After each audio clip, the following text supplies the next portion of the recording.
Hello! Hi! Happy Mother's Day and welcome to another episode of Team Light Live. It is May 11th, 2014.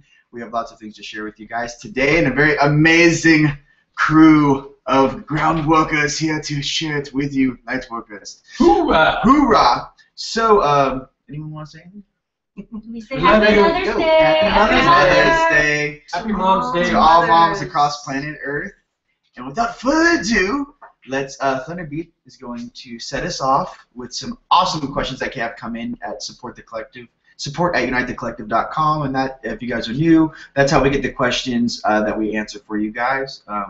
With our experience, send your questions to support at unitethecollective.com.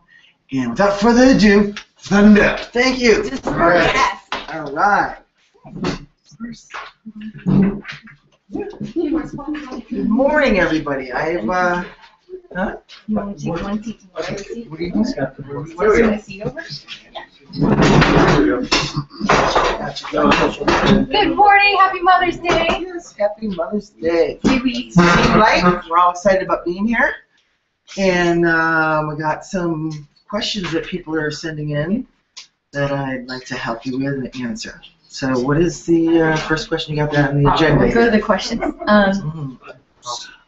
So someone's asking, were there wars in our solar system, and are they still going on? Yes, there were wars in our solar system. We used to have actually more planets in our solar system. There was one that was called Meldeck. And they actually had a major war on that planet. It was kind of like half was kind of light and half was dark, kind of like what's going on now with our planet. And so they actually blew up that planet, and it became our asteroid belt. It is our asteroid belt right now, and the scientists have no clue about it. They just think it's an asteroid belt of meteors or whatever. And so that is was a planet, and so the Galactic Federation has made sure that none of us here on any of the planets in our solar system blow ourselves up. So they're here protecting us now. So in making sure that, like I said, we don't blow ourselves up. They've told me, my star family, Syrian star family, have told me that they have put golden white light domes over every nuclear plant on this planet. So that's another reason. So we don't, and they stop the missiles, any nuclear missiles going off. So making sure that, and if you ever looked at any research on that they always are being disrupted. That is our galactic star family helping us with that. So that's great news. We don't have to worry about this planet blowing up, but we have a lot of work to do. We've got to clean up the planet because the pollution is very, very high, and getting back to the natural resources. So. And then the other question is: there still galactic wars going on? Oh no, is there a planet? Well, you know, so the dark and the light is going on constantly back and forth, and trying to win this planet over. The dark wants the planet, and the light is going to succeed to have this planet Earth. So Mother Earth is very powerful, and she's a living being. So we have to here to protect her. So everything's all going to be all good. This is a little switch in topic, but someone else is wondering, what is the frequency of the heart, and what type of music should I listen to when meditating? Well, I'm a pioneer in sound healing, and the heart chakra, actually I go with the keys, and that's the key of F. Usually the middle F on, like let's say, a keyboard is good, the middle or high, that will really activate the heart. I do have a chakra CD that goes into activating each of the chakras, but I actually designed a heart chakra journey CD that I received when I was in the Mayan lands. Was doing a meditation, a chakra meditation with a group down there, and we went through all the 7 chakras, and the second I was done, a Mayan elder shaman came in spirit form and said, "We start with the heart." And I went, oh, okay. So they gave me the order of how they used to do it, the ancient way, how they used to do the chakras. It's called, they started with the heart. So people that know about the chakras in the order, usually they start from the root chakra up to the crown. But this order is different. It's very centering and very heart activated. And it starts with the heart, then it goes to the solar plexus, sacral chakra, root chakra, and it goes back to the heart, throat chakra, third eye, crown, and you start the CD again, it goes back to the heart. So it's actually like an infinity symbol, and it's really, like they said, it was the ancient way, the Mayans, and they even said Atlanteans did it this way. So it's been, and it's lost knowledge. So, you know, you can go sample my CD online, thunderbeat.com, and it's just, you can just get a little clearing right there just for free. So, awesome. Yeah. So it's basically F or F sharp. F sharp is thymus. And then that's a turquoise. That's thymus chakra. What kind of meditation? What kind of? You can use that CD just to meditate. Yeah, that will help you with balance you. Like theta waves is what you kind of want. Yeah. Well, they're all, you know, that's scientific stuff. This is the ancient stuff I like to talk about, you know, the hertz and all that. You know, you can calculate it all in mathematics and all that, but what it really does is the sound frequency is, you know, channeled in. So what the notes are is I go by, because I've been a musician for, you know, 30 years, so I usually kind of go by notes. You go by, you just feel it, you hear it. Yeah. Okay, I like this question. They want to know, what are your favorite angels and why? My favorite angels, I work with a lot. There's, let me tell you about angels. Angels are actually right here, right above the earth, and there's earth angels, of course, but there's other, the more etheric angels. They're right here. All you have to do is ask, and they come in and they help you. You know, the more you work with one certain angel, the more they'll be there waiting for you to ask, because it's a free will zone, so they can't just come in and help you. You're going to have to ask for help, and always ask for something, you know, from the heart. I work with a lot of different angels. There's ones that are initiated with my work with the 22 DNA activation, which is Metatron and Archangel Raphael. Archangel Raphael is very just emanates with love. His colors are gold and pink. And those are frequencies. Colors are frequencies, colors are knowledge. So pink is unconditional love, and the golden light is the Christ consciousness. Metatron, he's a very powerful man. They say he's the right man of God, and he's very scientific. He's very calculated and very scientific. But I adore him. He's very intelligent, extremely intelligent. He's helped Enoch write his book, Keys of Enoch, if you know about Keys of Enoch. And Gabriel, he's one of my buddies. He's helped me with a lot of my music. Archangel Gabriel, he's the messenger. He's, you know, Archangel, come blow your horn. Now his colors are blue, and purple. And Archangel Michael, he's very powerful. He doesn't fool around. You need some, you know, demons taken away out of your home or attachments. You call him in. And a lot of people get his colors mixed up. His color frequencies are gold and red. Red is very, you know, very gold and red is very powerful, very, you know, warrior-like. But then the gold is the Christ light again. So those are my favorite angels. I mean, there's so many different angels out there that are all doing great work. And if you know, if you hear like a name coming into you all the time, you know, that could be one of your guided angels for you. So everyone has special angels you've been working with many past lives and individual angels. And then what? Oh, like lower down, like you have your specific angels that work just with you. Yeah, well, you're talking about the archangels that are the archangels. Yeah. Big jobs. Yeah, yeah. So and then. I just noticed you could answer that if you wanted to. What's that? No. I think we have a lot of people wanting to talk today. A lot of my Team Light friends. I'm so excited about them all being here. We're having a blast today, and happy Mother's Day, and I love you. Yes. Thank you, Thunderbeat. And yes, happy Mother's Day, and I salute all the mothers in you, because we all have mothers, even if you're a mothering, loving, nurturing aspect of yourself, even if you're male. So it's also a good time to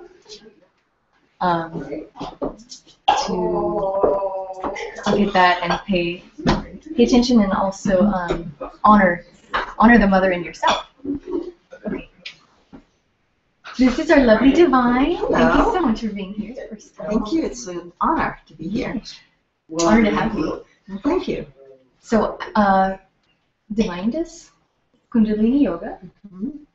And so we have a question specifically for her. They want to know, what is prana and pranic breathing? Well, anything I'm going to say today will be based on Kundalini Yoga, scientific technology. Prana is actually the life force, very subtle life force that pervades and permeates all of the universe. And Yogi Bhajan, who brought Kundalini Yoga to the Western world, said that it's the greatest thing that Creator God has given to us. And being the life force, it sustains, and we won't be here. None of us would be here sitting to talk or celebrating Mother's Day without it.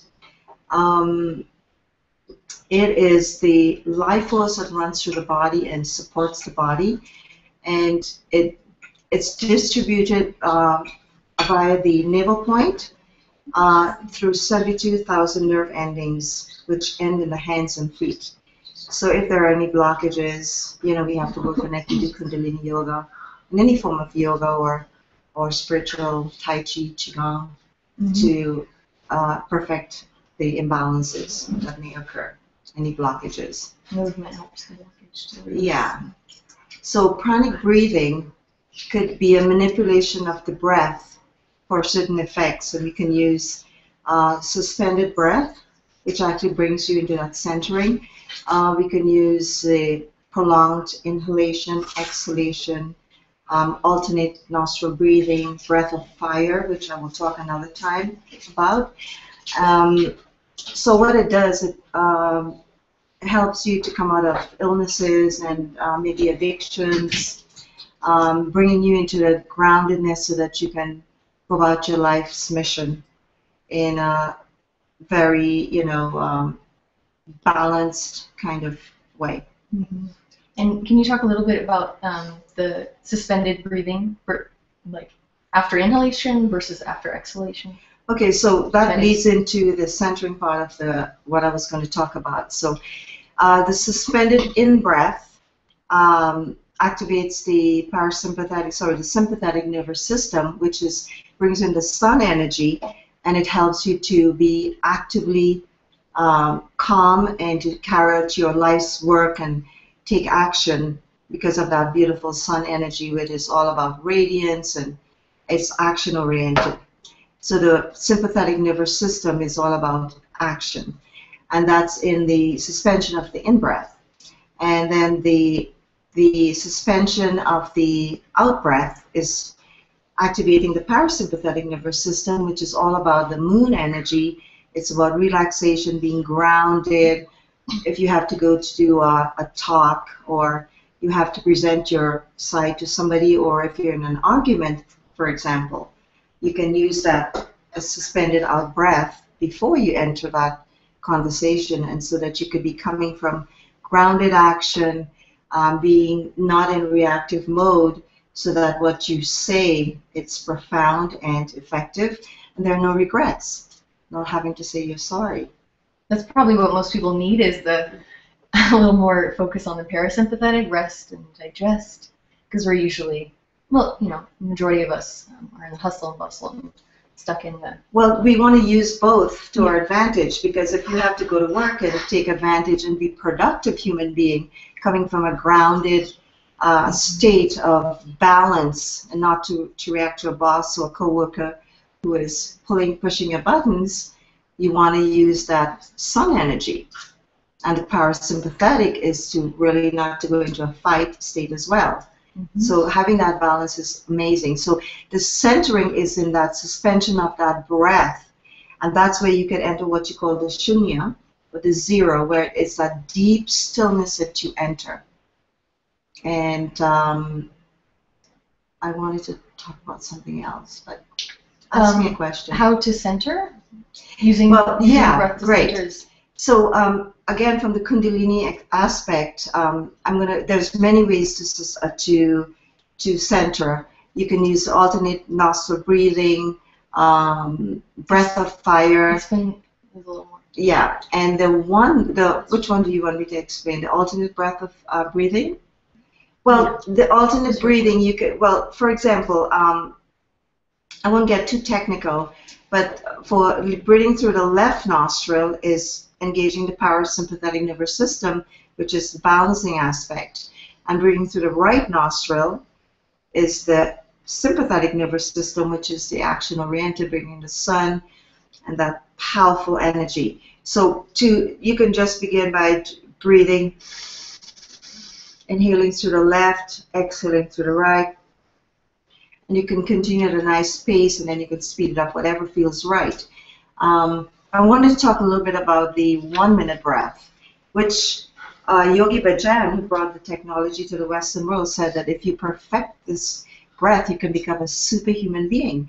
And this is... We're aiming for. Yeah. This is actually the breath that I practice, and I share with my students because it's so effective.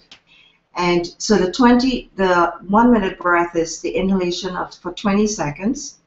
And it's when you engage that sympathetic nervous system, you suspend the breath for 20 seconds, and then you exhale for 20 seconds. And you're bringing all that life force, and you're bringing the body into balance and coming into place of that shunya, that 0 point I talked about, where you're balanced, you're very aware, the body and mind balances. We get rid of all the inertia, reactive modes, and all the old patterns of behavior sort of leaves us, because we're now engaging the brain, balancing left and right hemispheres, putting it simply, that we're in this grounded state of awareness. And that 1-minute breath, it takes a while to achieve, because it's really easy to do 20 seconds in, hold for 20 seconds. When you get into the 20 seconds out, the exhalation, it becomes a little bit tricky. So you want to probably start with 5, or 10, and build up to 20 seconds. One of the most powerful breaths that I have experienced, and it's what I do to do a quick centering in the morning before I start my day.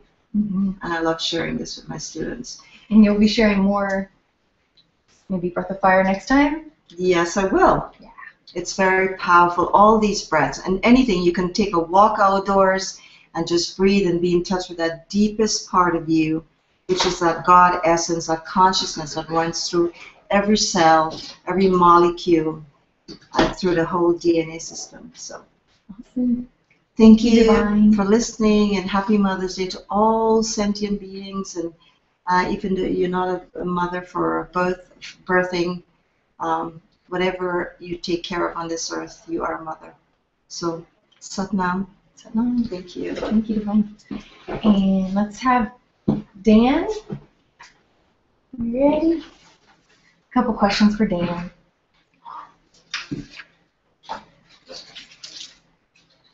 Making his way up here. Through the crowd. Got a big crowd today. Okay. Hey, Dan, how are you today? Fantastic. Thanks for asking. So, a couple questions for you. Okay. Can someone on Team Light, Dan, that'll be you, please explain love versus fear and their roles in duality? Love versus fear.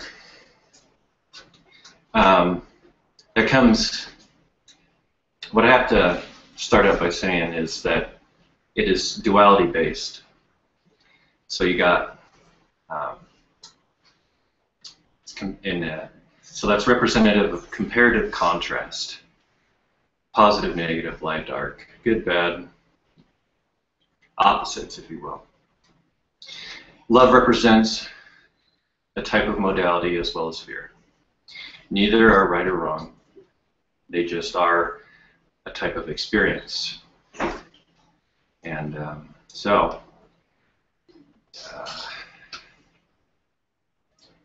the more you experience one, because this experience in this dimension here is to expand your consciousness. And the way you do that here is to pull from a comparative contrast. So if you experience a lot of fear-based modality, you live your life, you're in survival mode, if you will, and you're defensive, and you're trying to, I don't know, you're just experiencing and going about your life in the one modality, and then the deeper you get into that, the more you have to experience with that, the bigger the balancing act that you're going to make available for yourself when you choose to go to the love, when you choose to go to the opposite. And so part of the role of experiencing these opposites, love and fear, is to expand your consciousness through experience. And and this will, and that teaches you just a plethora of different things to consider when you come upon a new situation. And based on the experiences and what you've taught yourself, what you've programmed in your mind, what you've allowed to be programmed into your mind, your subconscious, that allows you to more tools that constructulates more tools of perception that you can pull into the new experience on how you want to deal with that, how you want to what you want to create from that, how you want to modify that and change that, and for example, somebody could come up to you that's upset from something that you've done, and you can,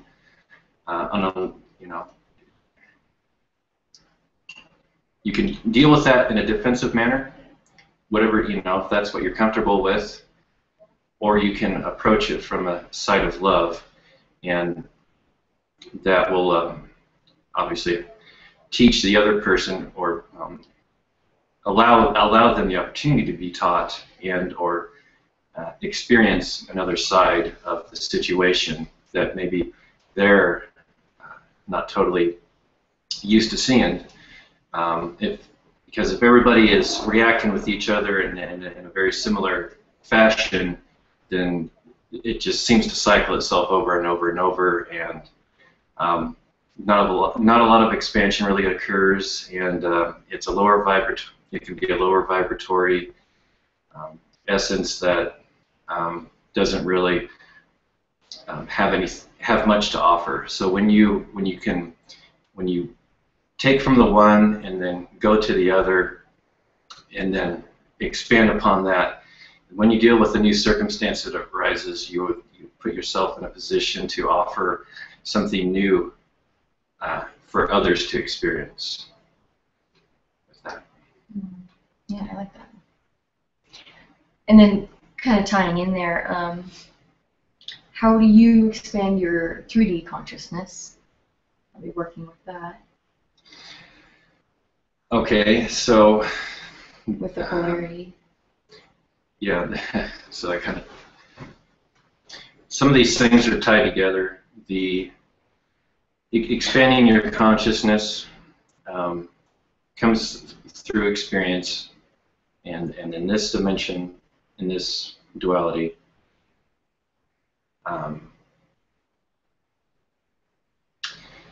you have to learn things like self-control, and you have to practice what may not be comfortable at the time in order to teach yourself what you are going to want to.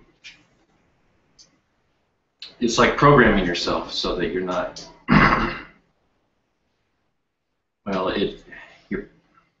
because each experience that you encounter, that you deal with, is going to affect you in one way or another. And so self-control is vital, and bringing yourself to a place of stillness so that you can meditate without any stimuluses affecting you is one good way to expand your consciousness, because it's like you're taking your experiences and you're you're allowing yourself to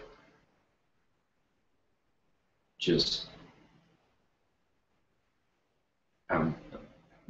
you're allowing yourself to process these things that can get bottled up and act as blockages energetically, so that it will cause you to not be able to react properly, or you will stop your expansion because of it. So the process of being in a place of meditation and stillness and processing the things that, and it's a good practice to do on a daily basis, allows you to clear that up, and then from that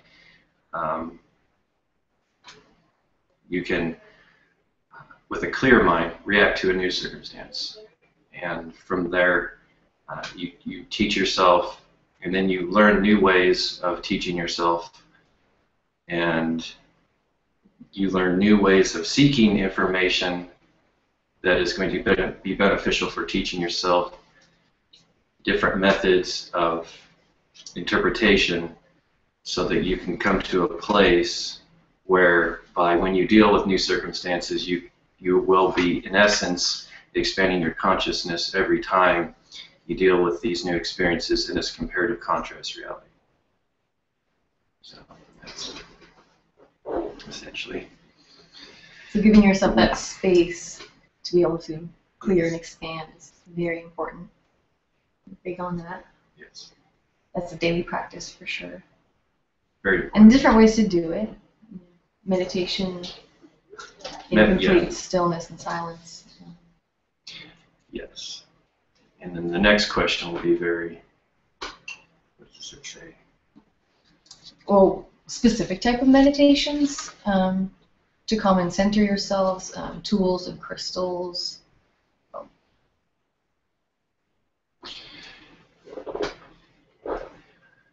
Well, okay, so Like specific kind of guided meditations, or do you focus on a certain aspect or a certain...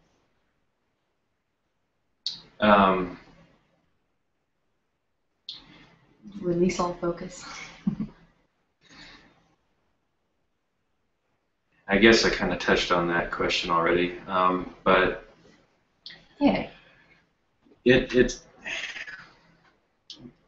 the type of meditations, they come in different forms. Some of those meditations are actually reading and learning new information, along with processing old experiences, things from your childhood, if you will, or just the other day.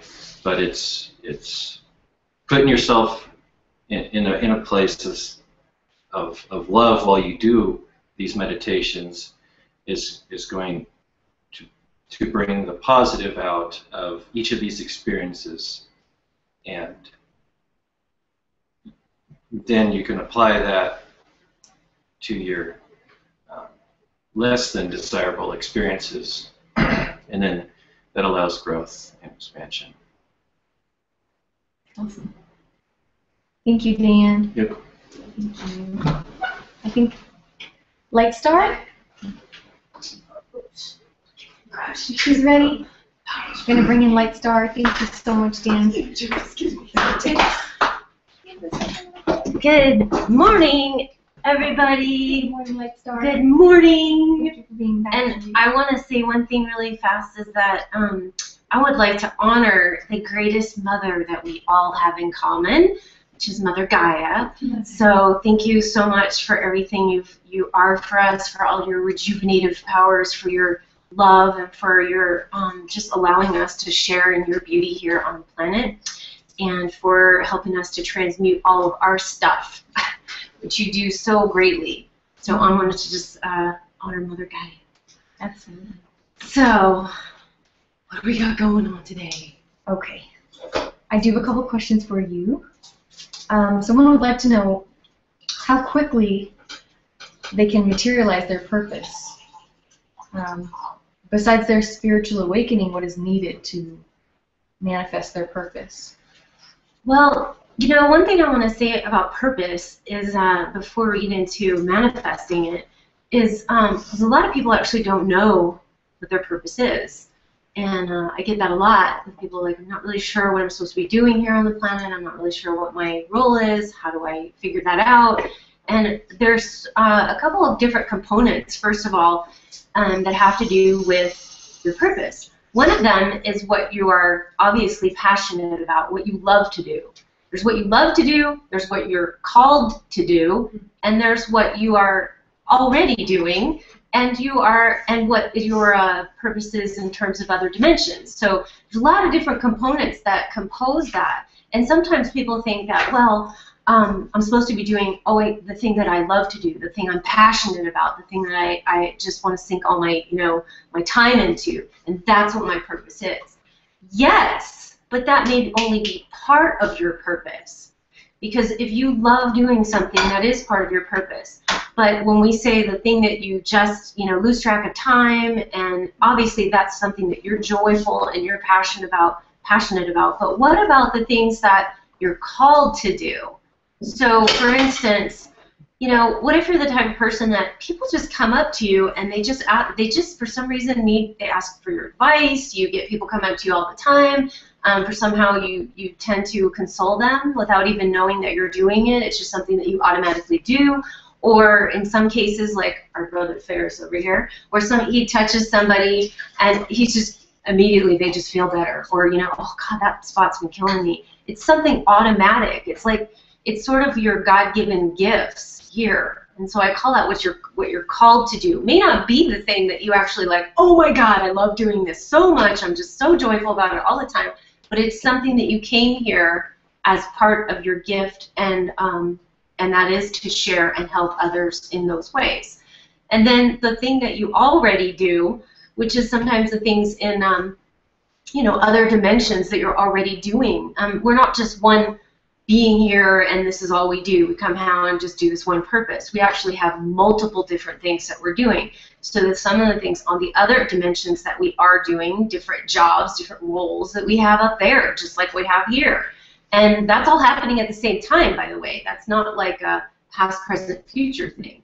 That's all happening at the same time. So, boy, that could give somebody a headache, right? Oh my God, I got this job up here, and I got this job, and how do I keep all of this straight? And it is, we are multidimensional, so we are doing all of these things at one time.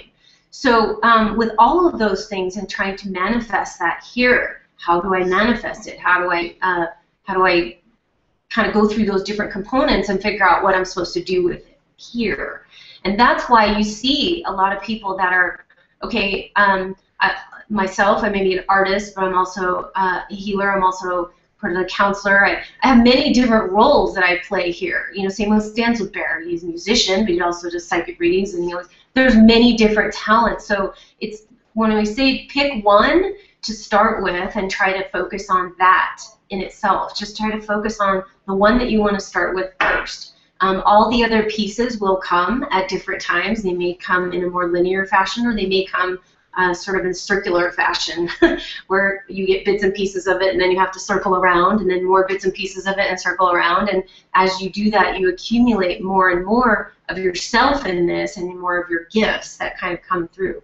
So, and I want to say to as far as manifesting that, you have to, I want to say, feel the fear and do it anyway, because you're going to be having things come up as you start moving into the things that you love, the things you're called to do, your other dimensional spaces that you know that you have missions here. Starseeds, which is most of you listening anyway, you're all here to do a purpose. You all have specific purposes, if not more than one, multiple different purposes that you're here to fulfill. And believe it or not, you came down here to do that, and you did sign up for it. Yes, you all did. So you were up there before you came here, and you were, oh my God, yeah, I want to do that. Yay, okay, well, okay, let's get started. And you get down here, and you're like, I didn't sign up for that. No, it must have been her. I didn't do that, not me. So yes, you did, and that's why we want to say, start acknowledging that fact that you did come here to do these things, even if they're hard and they're difficult, and you're like, wow, I signed up for that, really? Yeah, really. And you know what? Because that was needed here. I mean, there are so many different things that are needed here on the planet, and you signed up for those things that were needed. So pat yourself on the back for taking that. That's a pretty courageous thing to stand up and say, I'll volunteer. Okay. Especially to come to this planet where, you know, most of us don't want to be here. Okay, we admit it. Sometimes we don't want to be here. You know, we want to go home, wherever that home is. But while we're here, let's make the best of it, and let's actually do our jobs, okay? So that's kind of one thing. Manifest it, kind of get on with it, to realize that we are on limited, I want to say limited time here, but, you know, if you procrastinate your entire life and don't step into the roles that you need to fill, the shoes that you decided to wear here, if you do not do that, you will just, you know, say, have to come back here and do it again.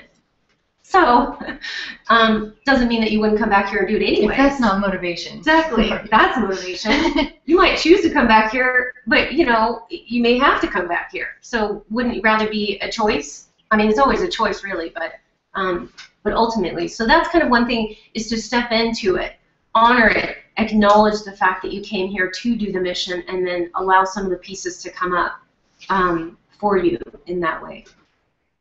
Does that make sense? Yeah. Awesome. I think the other part, yeah, there's another part to the question. Was me and that. Well, actually, these questions are coming from Solange, by the way. Thank you so much for writing in and putting your name.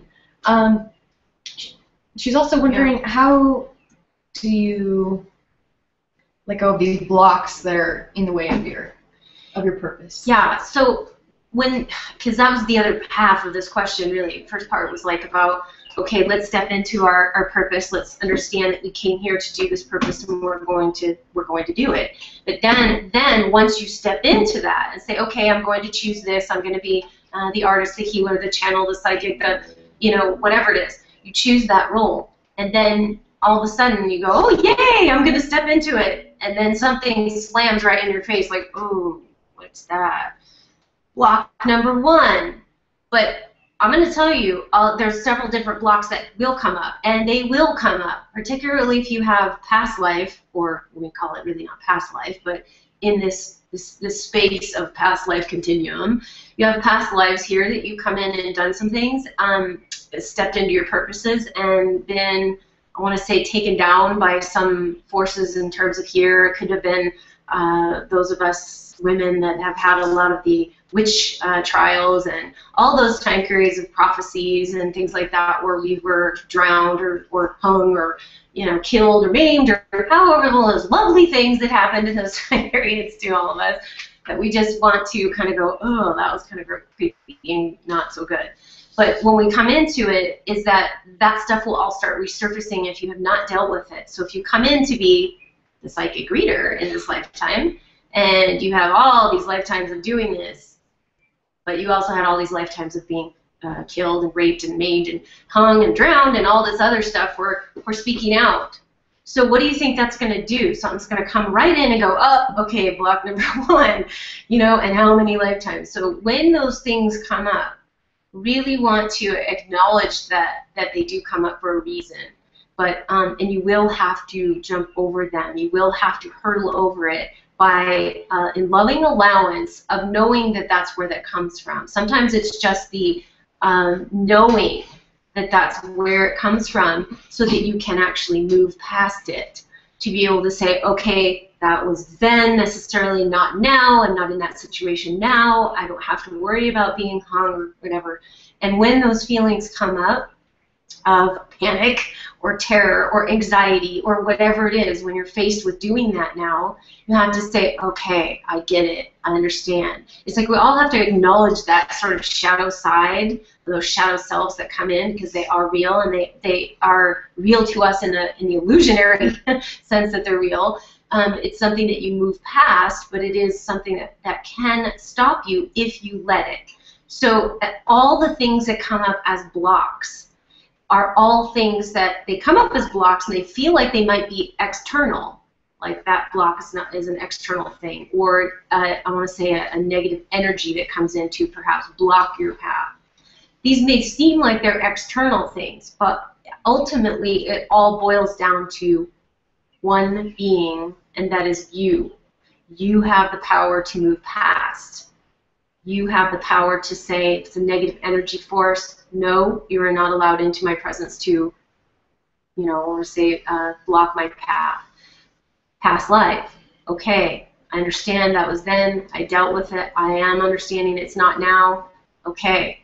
You that makes that ultimate decision to move past those things, nobody else. So the blame game doesn't work. It just won't work. You say, well, that person's blocking my path. Well, this person's blocking my path. This issue is blocking my path. You could do that until you're blue in the face, and every single thing of it will all circle around to you being at the center of your own power to say, I'm not going to let that affect me anymore. It's done its job. Okay, I let it affect me before, but I'm going to stand in my own power this time and say, I'm not going to let that happen again. And that's one way to do it, is just to stand in that courageous truth of yourself, to acknowledge what is there and what you see as those blocks, to take full responsibility back to you and to say, now is the time to step forward. Okay? We're all waiting on you guys, really. Those of you out there that are having trouble with moving past some blocks, you know, not necessarily blocks of moving forward. We are just waiting for you to let that go so that we can see your gifts, so that we can experience your gifts. Okay, you guys have so many gifts to share. And I mean, it's incredible the amount of people that we need with all these amazing gifts, all this amazing talent, and this amazing purpose that they have, and then they sort of shrink away from it out of fear or doubt or insecurity. And I want to just say, stop it.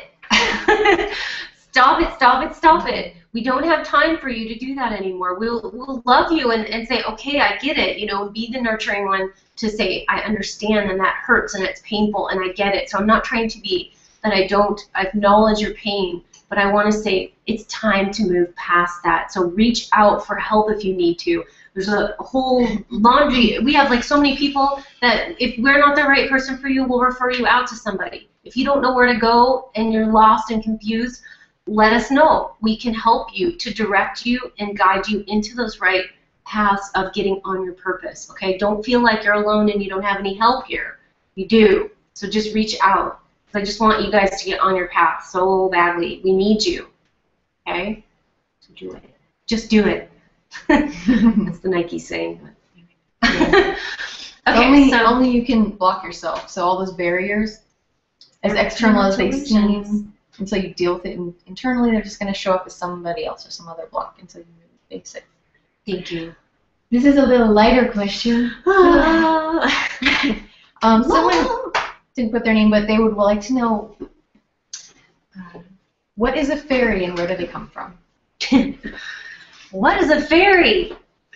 Well, look around you. There's a lot of them in this room. I can see them. Okay, fairies. And some people, it's like, well, doesn't everybody know what fairies are? No, I guess people don't always know what fairies are. And they actually are beings that are actual real beings that live in another dimension that I want to say it's sort of in a dimensional overlay is how I like to look at it, where it's like the fairy realms, the elemental realms are very close to our realms, our nature realms, let's say that. Okay, not Concreteville, you know, not Cityville. You're not going to find fairies in the middle of the city. Just saying. They don't really like that environment. But they do like the environment of nature and mother, you know, the greens and the animals. They are around animals, I will say that. Animals, crystals, different types of foliage, whether it be forest or water, bodies of water. They really like the nature elements. And so animals, plants, nature, crystals, that sort of thing. And they're really here, these beings are here to help us, but they also were here, I want to say they were here first.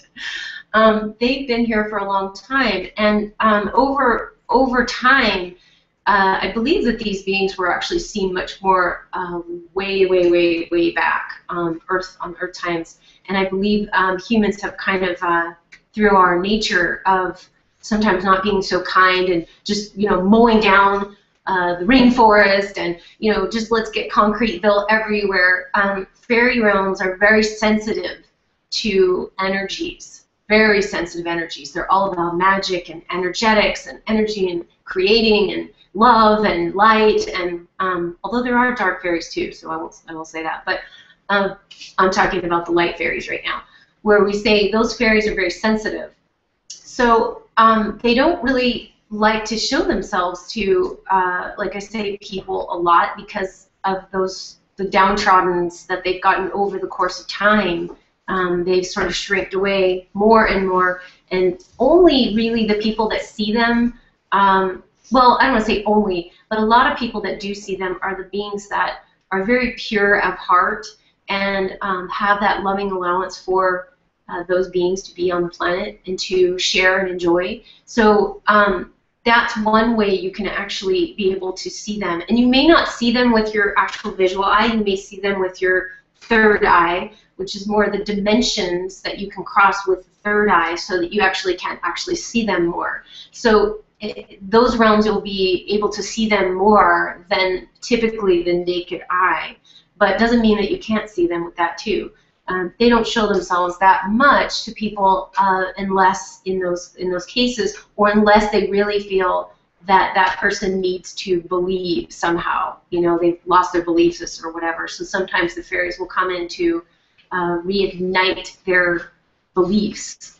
And so fairies are they're so beautiful. These creatures are, like I said, they love fun and laughter, and I don't know if it'll show here. I'm just going to say it just because I have a picture. This is one of my art pieces, but I don't know if it'll show up here. I'll put it up there. That's a fairy, okay? That's one type of fairy. And this is my art image, actually. It's just called Moonstar. And these are what fairies can look like if you were to see them. And then I've got another one. Here's another one. They can be also larger in size. They can be smaller in size. They're kind of just depends on what their job is. This is kind of an ice queen type of fairy. It might be kind of glaring because it's very white, but it might work better. So, anyways, that's a little bit of what they look like. I actually do a lot of artwork about fairies and angels and elementals and things like that. So they're in that elemental realm, and they help us and they help nature as well. The fairies also are around the animals and they're around the plants, and they actually help these beings when they're sick or when the plant is dying, or things like that. They actually help those beings, and they also can help us too heal. They're very, very healing, and they help us to create. And they help us to create magic in our lives as well. They're here to remind us about the magic that we've lost, and that's why they come too, is to help us to know that that magic does exist, and we need to include that in our lives here. And they're very, I want to say they're very quiet, but they have this beautiful way of speaking, and I'd love to do this. Can somebody go get Stands with Bear? We might do this little fairy speech for you. Oh. But yeah, they're very, very quiet, and they sort of talk, I want to say, somewhat like the wind. So when I speak many different languages, and when they came to me with this language, it wasn't as though they were speaking it like, okay, let's talk. It was very quiet, and almost said, can't really hear us. I said, well, how can I speak it then? Well, it's almost like telepathic. I said, well, how can I speak it then?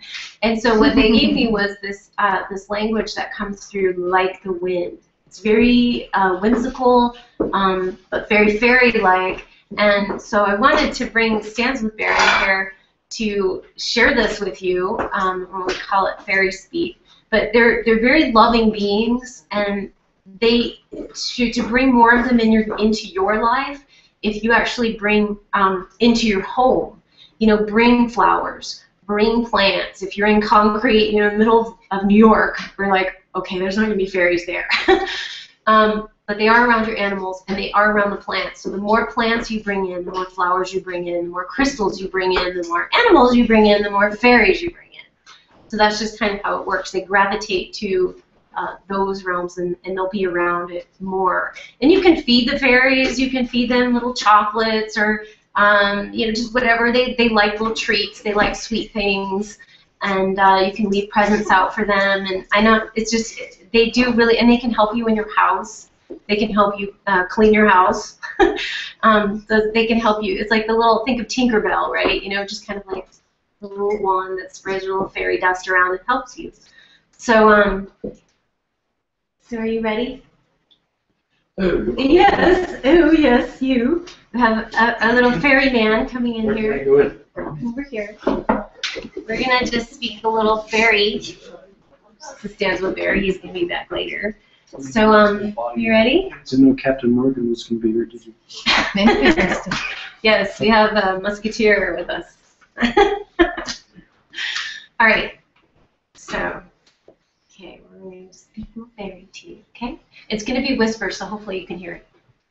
And just remember not to listen with these, but listen here, because there's a big difference between listening here and listening here, because it's a language of the soul, so it's very important.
Okay, that's fairies having conversation. Well, a bunch of they don't have vocal cords, so it kind of sounds like the wind. They don't have the same. It does. It sounds. That's why I said it's like wind. As we do. So when you get this and you're listening to it back, turn the volume up so that you can hear that part, because it actually is more, like I said, a whisper. It's like the wind in the trees. So, so that's fairyland for you. Thank you. Yes, you're welcome. Yay. Do you want to, either one of you want to go? Would you like to rip? Well, You're, oh, rocket. Rocket's we have all questions on. for Stands with Bear. Captain Morgan to the show. Captain Morgan. Yes. D'Artagnan Morgan. Sporting a new look today. I am. Okay, we've got a couple questions for you. Okay. So someone would like to know, don't know who it is, if the goal of ascension is to unite the highest light with the highest night, then are they equal? Because I know that the fourth dimensional self is the lowest dark side, where the fifth is the lowest light side. So is the highest night side lower than the highest light side?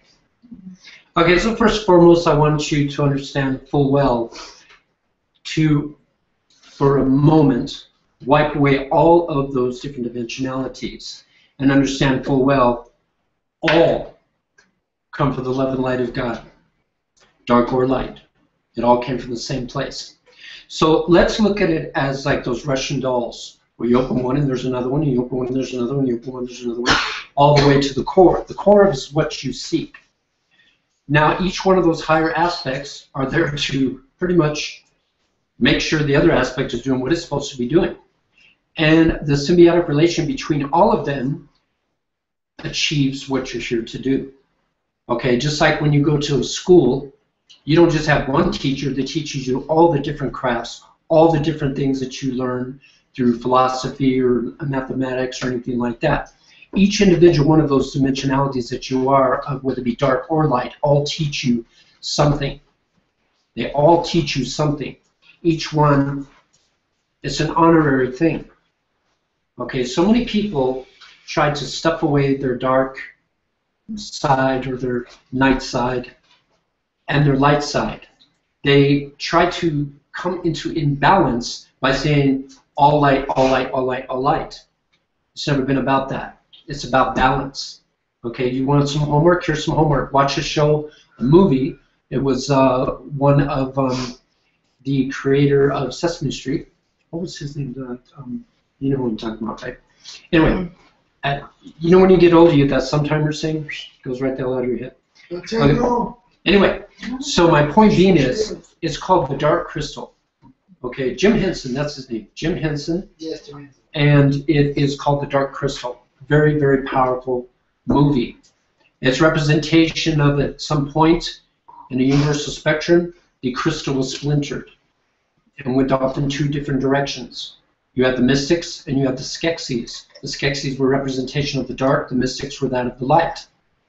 And at some point in a great conjunction, what happened is they came together as one whole being, which is the core of who you truly are. So rather than try to stuff away your night side, honor it, because it too teaches you just as much as that of your light side.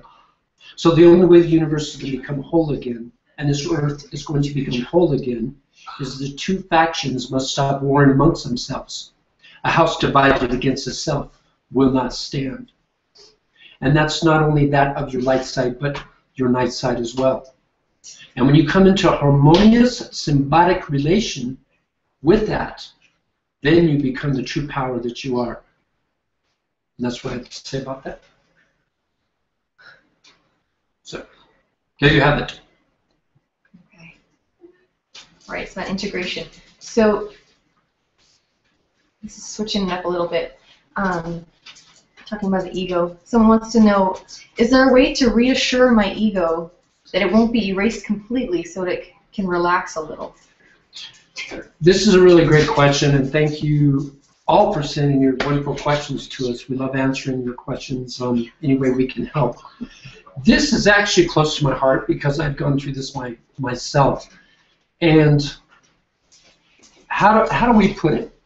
From the time you're born, usually from the ages of 7 and on, your collective experiences that are around you in the world, it's already begun to forge your belief systems, who you will be in the future. So, and I say this many times to my clients, when you look in the mirror, do you think that that's you?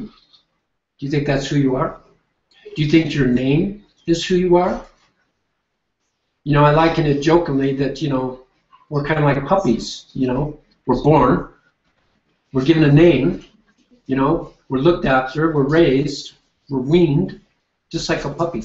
And we're even given the puppy's name, so to speak, okay? Because when you came here, you didn't have that name. And many of you, before you came here, actually chose who you wish to be called. And sometimes parents don't listen so much and they call you something totally different. That's why so many of you change your names later in life, because you give yourself a name that you know you're supposed to have. See how that works? Now, the question at hand, I liken it to when you have a cat that's on the couch and you try to pull him off of your couch, what's the first thing he does? He digs his nails in. He doesn't want to let go, right? Well, that's kind of how your ego is. As you raise your vibration higher and higher, as you grow, as you become who you've always been, who you're supposed to be from the beginning, all of a sudden your ego self, the personage of what you built through all these experiences in this life, that personage literally takes on a life of its own and convinces you in itself that that's what your life is. So when you break away from that old paradigm, it's like the cat grabbing on the couch that doesn't want to release itself and gets very angry, like a spoiled teenager.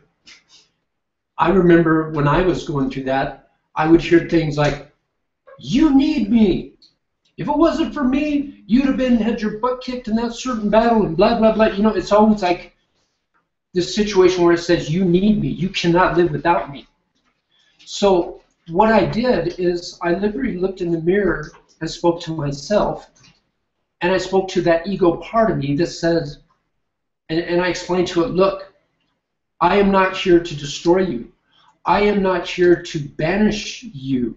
I understand full well everything that you've done for me in my life, and I'm honored, and I thank you. But that was the boy. This is the man. Now, I'm not going to say I don't need you, because you'll always be a part of me. I mean, I'm a musician. There has to be a part of that ego there. Otherwise, when you get on stage, the audience is going to rip you apart. All you musicians out there know what I'm talking about. Same with those that are in acting or anything like that. There has to be that aspect there of that ego so that you can do what you're here to do. So it's not a matter of banishing your ego away from you. It's a matter of absorbing it into you, having a symbiotic relationship with it, but understanding full well, as I spoke to myself in the mirror, I said, "But understand that was the boy, this is the man. You are no longer in control. I am. I'm not banishing you. You're still a part of me. There's still aspects that I need of you." And then it becomes a relationship, a healthy relationship, not an overbearing one. And many people have the overbearing self come through, and they get called narcissistic and, you know, all these different titles and that. But that's only because they've not understood full well how to absorb that part of themselves and become one with it. Again, the last question, your night side with your light side. Your ego being that of your light side. Your light side being that of your raising your vibration to who you are and why you're here. Okay? So I hope that helps.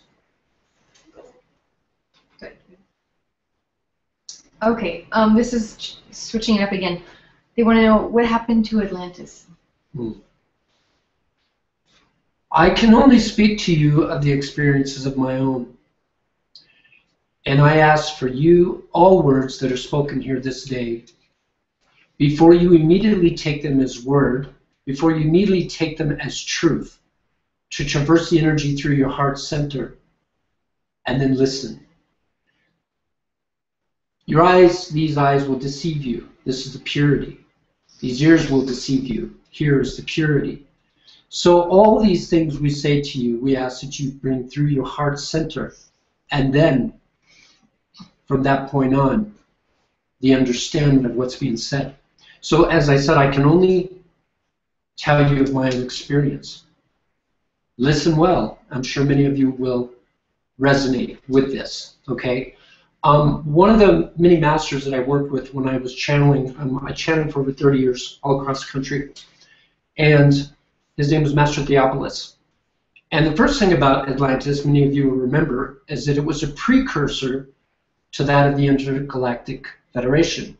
Now remember, there are 3 separate rings all around Atlantis. Then you have the temple. There was a great crystal in the middle of the temple, and all the different, there was different buildings that represented different factions. You have your botanists, horticulture, geneticists. That's what I was geneticists.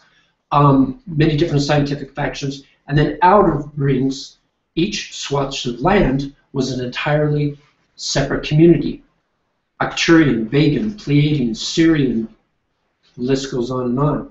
It was a great experiment, if you will.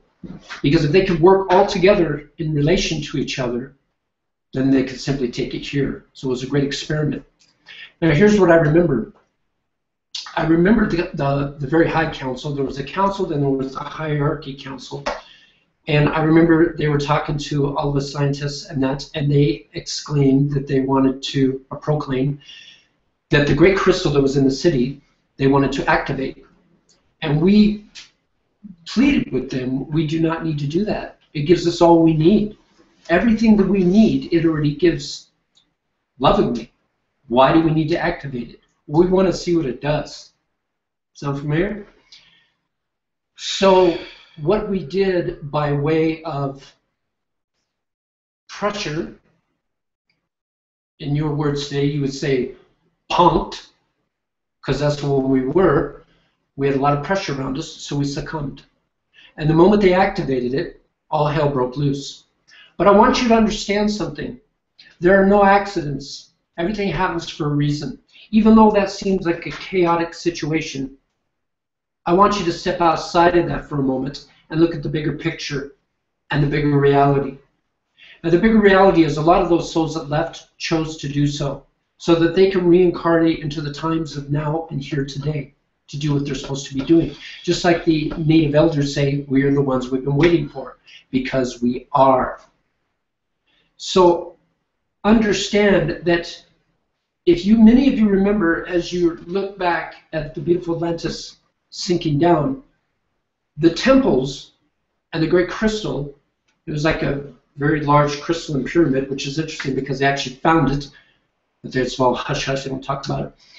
There was a shielding, like an energetic shielding that went over it, and then it sunk down into the ocean.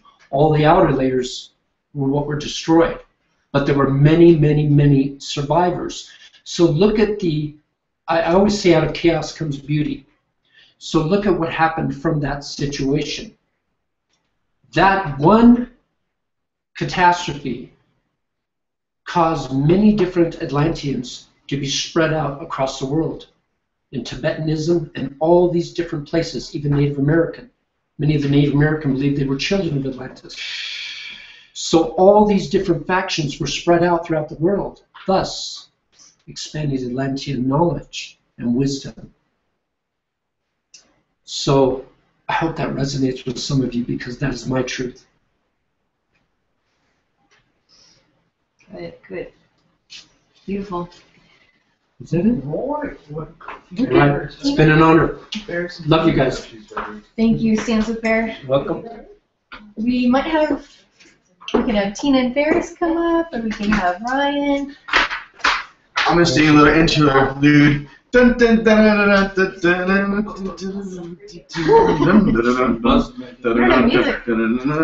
Go and get your tea. Dun, dun, dun, dun, dun. Use the restroom. Shake it out. How you guys doing? Fantastic! There's more to come. Tina and Ferris are on. See you guys in a second. To talk about relationships.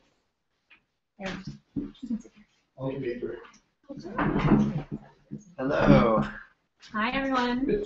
Happy Mother's Day to all you mothers out there. As Lightstar alluded to, Saya, our beautiful mother, hosts us for everything that we have. From our housing, to our food, to our air, to our water, just everything. So having a great amount of gratitude towards her each and every day is important. And for all you women out there who don't think you're mothers, you truly are. You're over here raising the consciousness of humanity with your feminine divine energies. So please, congratulate yourselves, mothers. Absolutely. Nice. So Tina and I are in love and partners, and we saw a question yesterday about relationships, and I'm not really sure where that was. But I do know what the question was, and that was, does being in a relationship get in the way of your spiritual evolution or enlightenment? And I have some thoughts on that for sure, and I'm sure Tina does as well.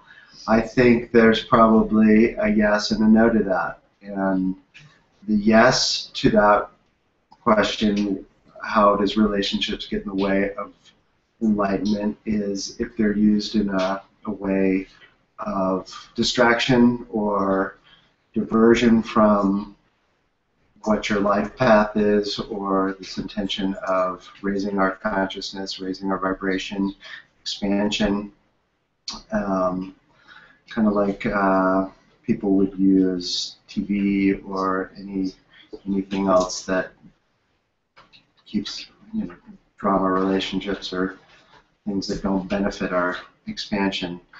And when I flip that and say that relationships for me and Tina are very beneficial to our evolution and growth in respect to Well, we intend to work together, support each other, be there for each other, lift each other up when we're low, and work together through our icky, dark, all the issues that everyone has and that we don't like to look at. Well, relationships are the best mirror on this planet for doing that work. And if you feel called and you're in a relationship and you both participate on that level, then it's a fast track for me and Tina anyway. We've done a lot of work. We wouldn't say we're all the way there, but we have a commitment and a very deep love for each other that propels us to our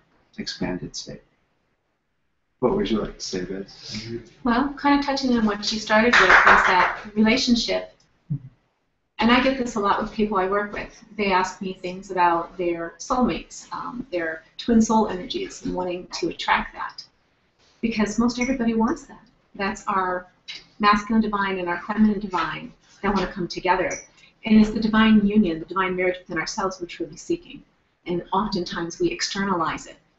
And so of course we desire that. And the other thing I say about that is when you are distracting yourself, as you mentioned, you're still doing work. Every breath you take is a spiritual breath. It may not be a conscious one. Do I really want this kind of relationship? And there are no victims here. So what you're drawing to you is the energy you're seeking to integrate within yourself. So it was just like my sister over here was sharing, Be mindful of that. Start looking inside. Where am I creating this in my life? These externals are showing us something. And you do deep, deep work in relationship. So if you're more conscious about it, the divine partnership that we share, it mirrors oftentimes some very dark things about ourselves and often some very beautiful things that we don't want to accept about ourselves as well. And that can be just as hard to accept as the darker shadow aspects. To see yourself as that beautiful light being that you truly are. That's why we can accept it, sometimes not from ourselves, but the one that we think we love, we can accept it that way. And so that's a very expansive and growing situation of self-love. So I have found that we've gone through some pretty deep work, and that's really expanded my understanding of myself very deeply in each other. Absolutely. And are they necessary? Relationships necessary? By no means. If your heart is there and you're intending it, then the universe supports your expansion towards enlightenment. Either way, beautiful. Mm-hmm. So if you're looking for divine partnership, soulmate, twin soul energies, look in yourself and ask yourself, where am I? Because that's what you're going to attract into your life. And is that what you want? Or where's my relationship to myself? Of course. And that'll obviously be reflected in the outer, your daily encounters and your daily relationships and whatnot. Yes. So.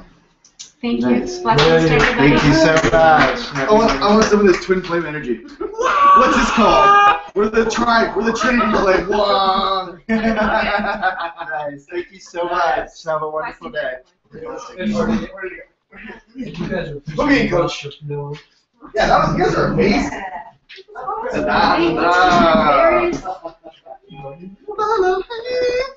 Ryan, you're in here. Got some questions for you. Already breaking stuff. Good and centered. Okay. So, how are you doing? How are you doing today? Hold it down over here. Holding it. All right. Someone would like to know. Hey, could you fully explain what's happening when one wakes up in the morning but can't move and says to get back into the body so you can move, but also how to leave the body at this stage, as I tried pushing out, but with no success. Eyes closed. Wait. I got this. Ready? Hi. It was from Dex.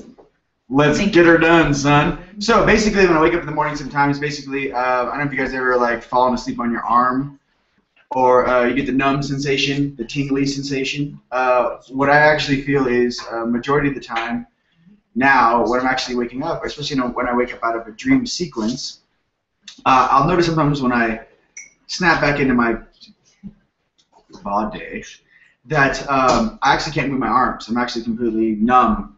Both my arms will be numb, or my feet, or my legs, because I'm hanging halfway out of my vessel. I'm actually not in my body. So when you wake up in the morning, to try to center and breathe and pull that energy down into your body until you can actually feel yourself reinsert into each one of your chakras as you go down. Think of it like a checklist. Bing, bing, bing, bing, bing, bing. Down, slide in, wiggle the toes. I know many of you guys, especially me, I call it the Tesla shake. I don't know if you guys knew that or not, but Nikola Tesla used to shake every single night, his incarnation. Due to the downloads and information he was pulling down, it's more high vibratory than the suit can handle, so you shake, shake and bake, shake and bake, shake and bake. So you actually, what I do is, it's very easy. You actually watch me coming back into my body, my feet start to shake, and my vibration picks up in my suit, and then here comes my higher vibratory form, boom, boom, boom, boom, into my suit, and then I wake up. Wow, and in 3D, it's fantastic here. It is. It is. Hope that helps. Enjoy it. The Tesla shake. I don't know. Did you already cover this last time? But I think they just handled that. okay. And then this is similar. Once you awake, do you still feel lust and strong desires to get physical with the opposite sex? Is there a technique you can use to better handle lust? Okay, my thing right now, which I'm learning, is timing.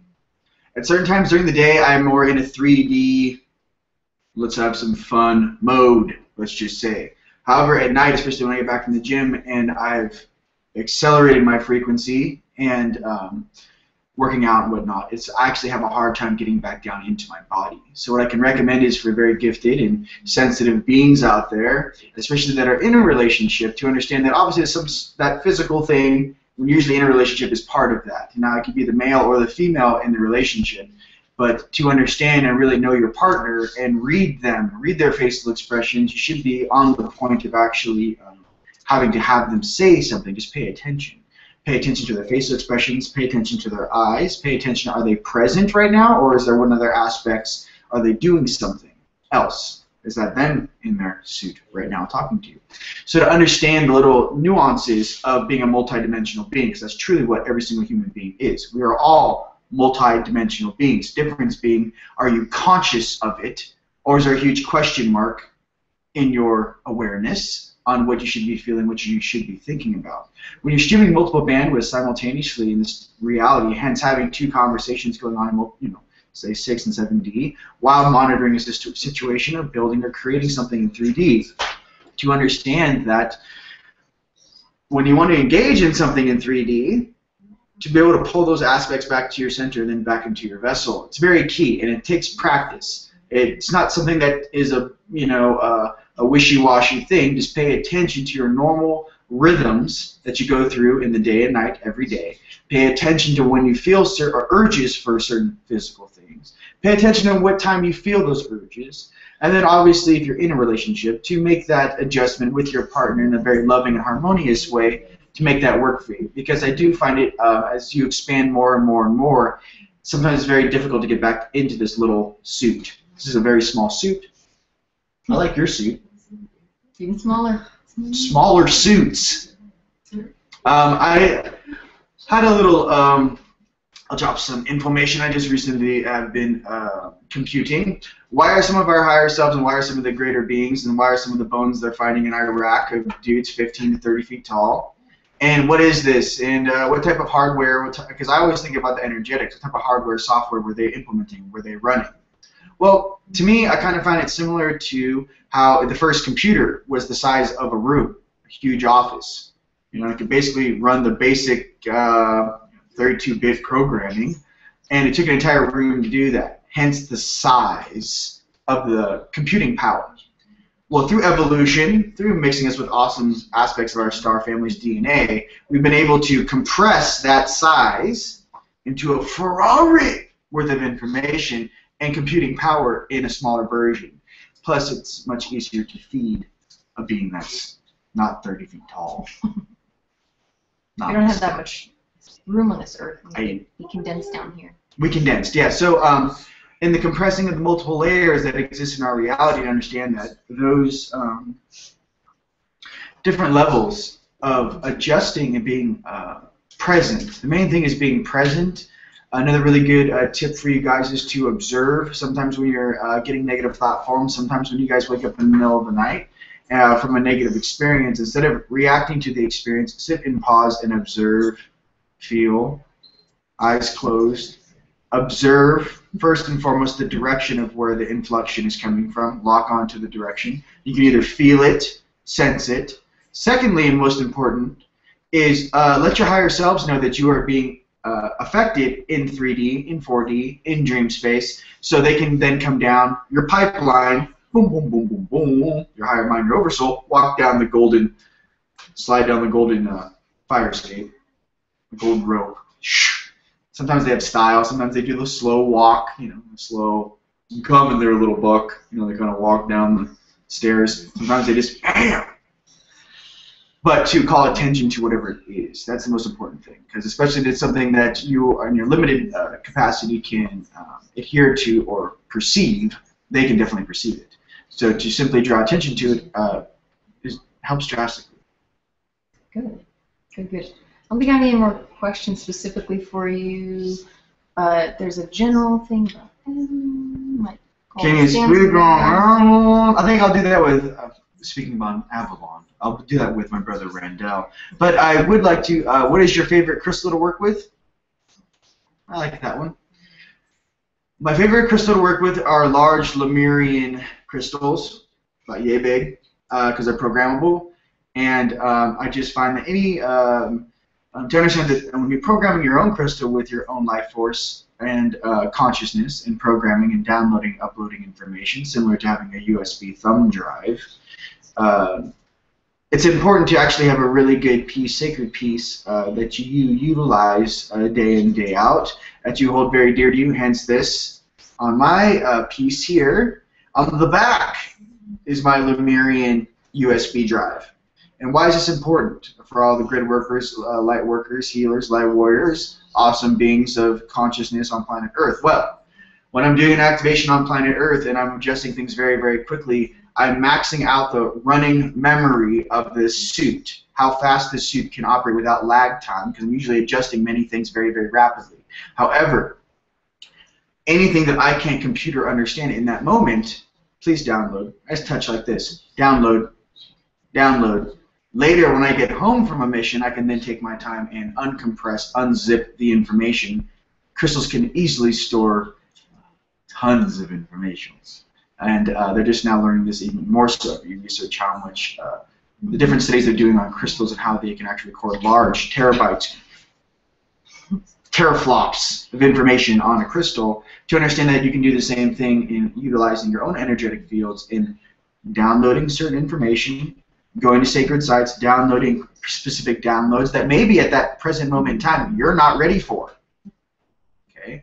But as you activate, raise your frequency, then take that crystal you've been carrying around the world with you, hold it in your hand, and start asking questions. That information you might be seeking may be located on that. Your higher selves very well understand the frequency and density of this place and the speed of which your resonance and your consciousness can absorb this amount of information. So to understand that is very key. Yeah. All right. Awesome. Were we going to look at crystals or no? Is that not happening? No, it's happening. Okay. Kurt, my brother, are we ready for the... Well, we can get those ready. They're outside sitting in the chair. All right, all right, all right. They're Well, taking Randall, time. why don't you answer the questions on Avalon while our brother goes and gets those ready? I just want to Does that say, because I keep hearing everybody Yeah, talk please. about That'd be awesome. heart-centered, and I want to say a couple things on that, Mhm. on why it's so important to Mhm. understand. Your heart, She's ripping. the magnetic field around your heart is actually way stronger than the magnetic field around that comes off your head or even your whole body. 300-fold. So what happens is when you center into your heart and focus your attention here, your field starts running off of that center instead of running off of your brain. Your brain's magnetic field, which is a lot smaller and obviously not as connected to your whole being.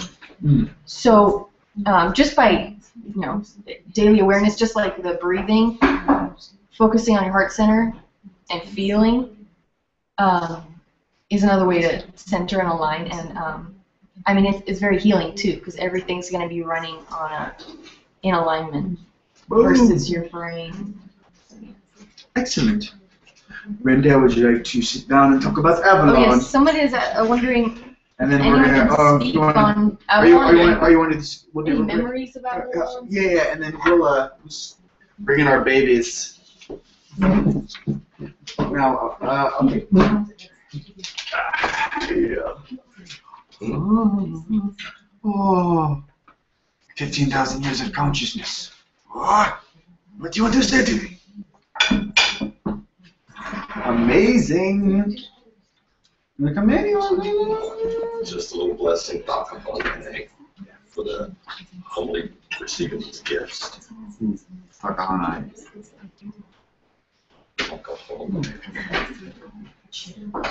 Oh, whoa, this famous thing shifts.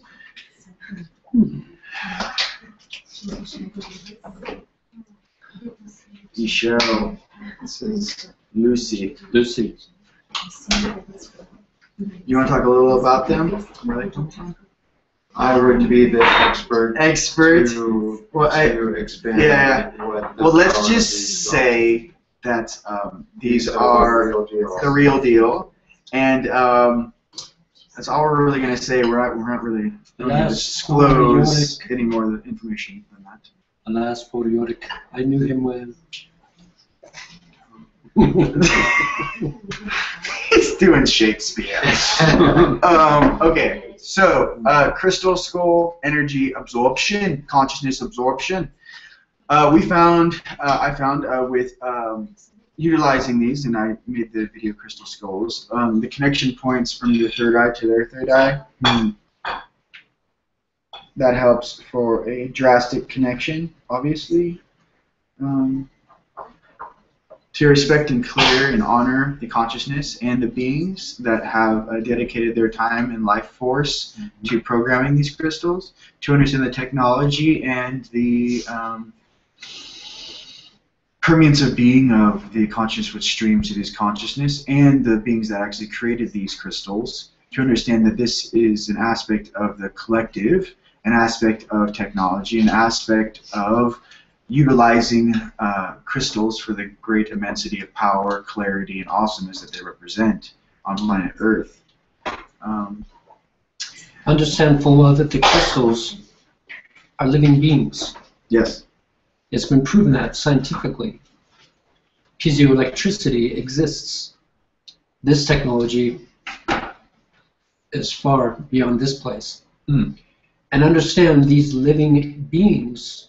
Many of you will hold a crystal skull and said they feel nothing, or getting nothing from them, simply nothing more than a rock to them. I want you to understand, because they are living beings, they also recognize consciousness. And if you are not ready to communicate or at that consciousness level, they will not communicate with you. It's almost like a universal law. They're not allowed to communicate with you until you are at that readiness, that level of communication. Once you get to that point, then they will open up their gifts and their wisdom to you. That is why, back when many of, whether it be Aztec or even civilizations before that, when they would work with the crystal skulls, only certain individuals could. Not anybody could just walk in and pick up the crystal and learn its secrets or the gift of wisdom that was given to them. Only those that have been trained properly to not only raise up their consciousness, but also there's a lot of purification involved. There's a lot of ego self that's dropped. It's like a fail-safe. You know, you wouldn't want that information in the wrong hands, right? Mainly the frequency of the beings which wrote the code, which indexed the chronicles inside of the skull to understand what was written. The frequency of the being, the frequency, the vibration of the code that was written inside the skulls can only be written by a matching frequency. Hence, if you program something on channel 3, or channel 5, I should say, and the beings in channel 3 can never be able to access channel 5 because the frequency is too low. They can't handle the speed or the upload or download speed or processing speed of the visual and audio download of which the crystal is trying to share with you. Therefore, your hardware cannot operate the software. Another thing that you need to understand is when you do hold a crystal skull, many people try to retrieve the knowledge from that crystal skull. That's not the way it's supposed to be. You give of knowledge to them.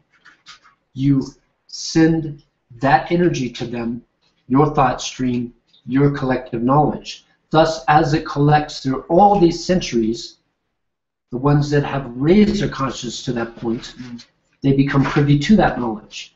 It awakens within them, a deep part of them. Much like the stargates that they have, literally, you've seen many of the movies in that, there's a lot of truth in those movies. Many of them cannot be activated unless you have the DNA sequence, proper sequence, to be able to open them.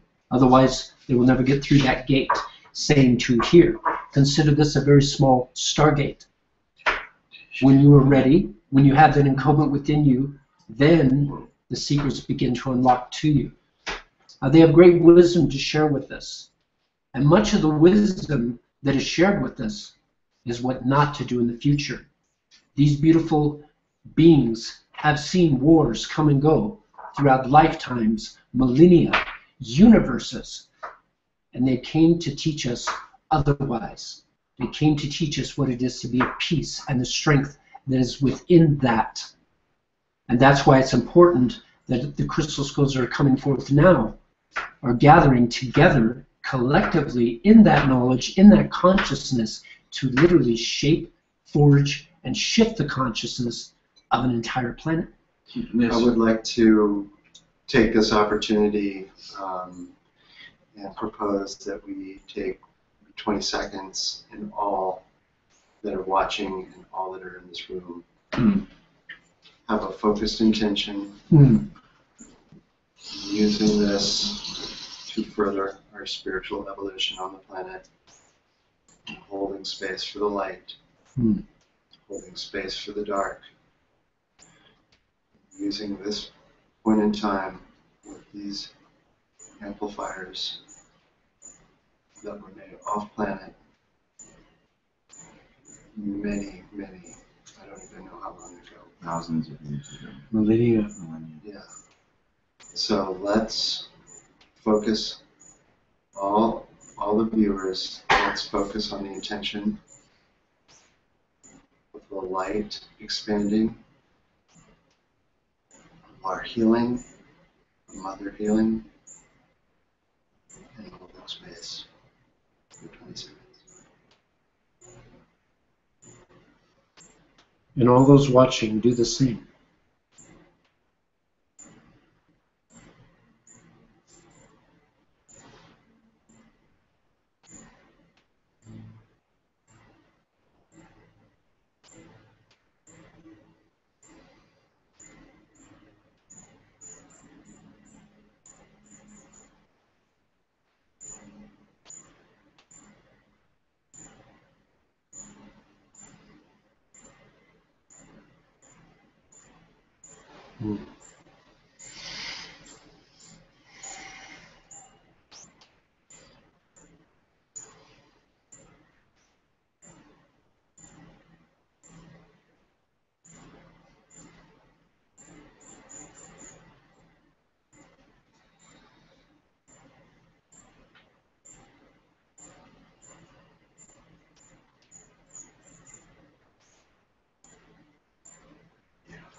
Thank you.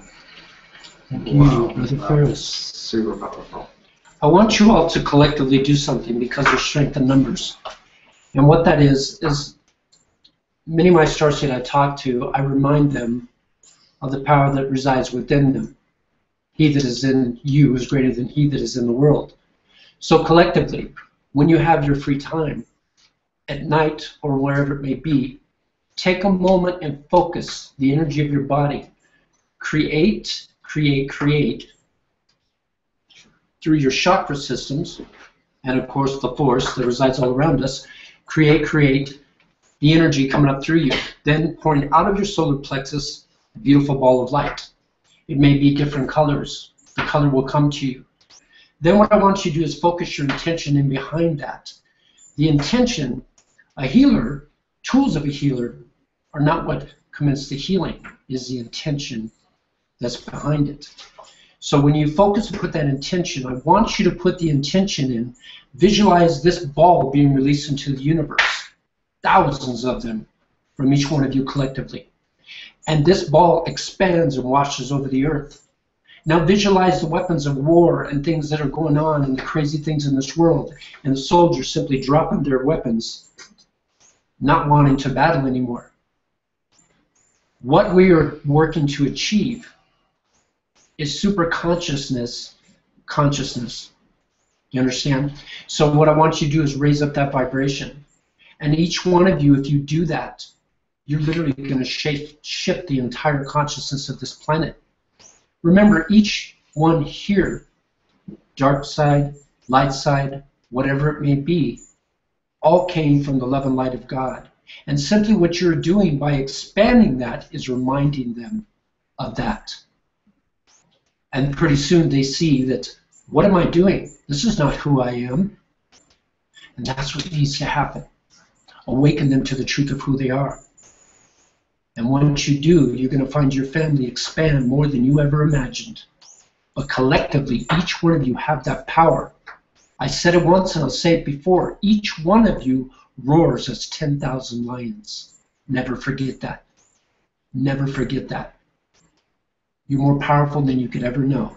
And if each one of you simply do as I'm asking, you'll be amazed at what transpires in your lives.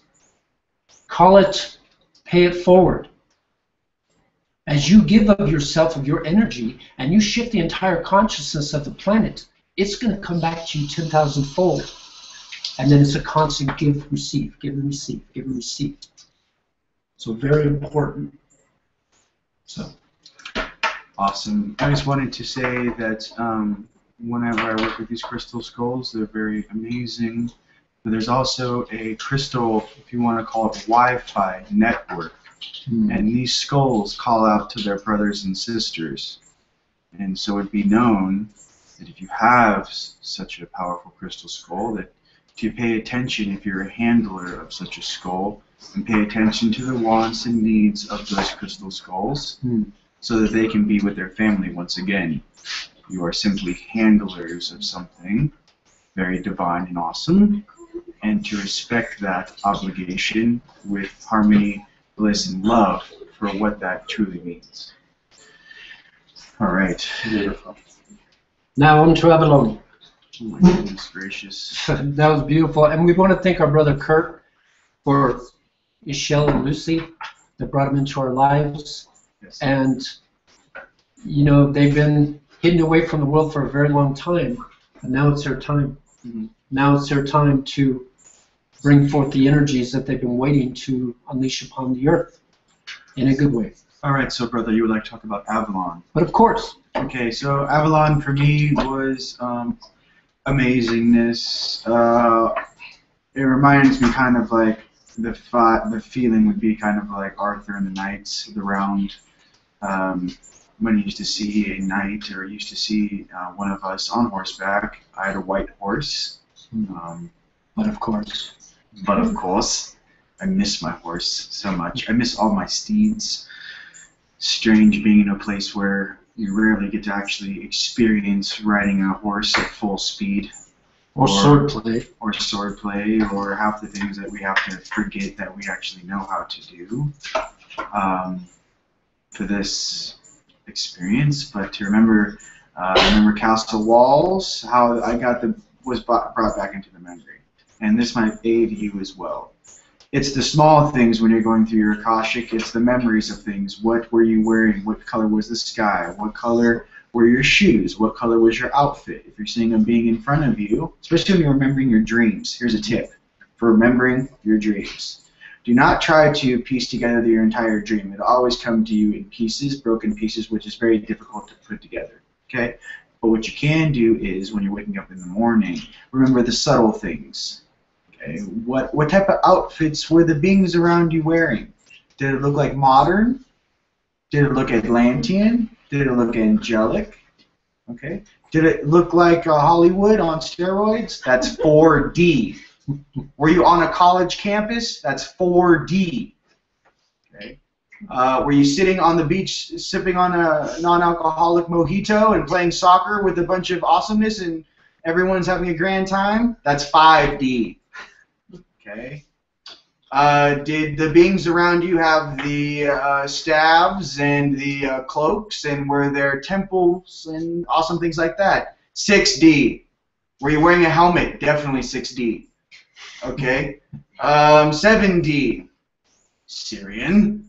How many wings do you have, angelics? Do you have 2 wings? Do you have 4 wings? Do you have 6 wings?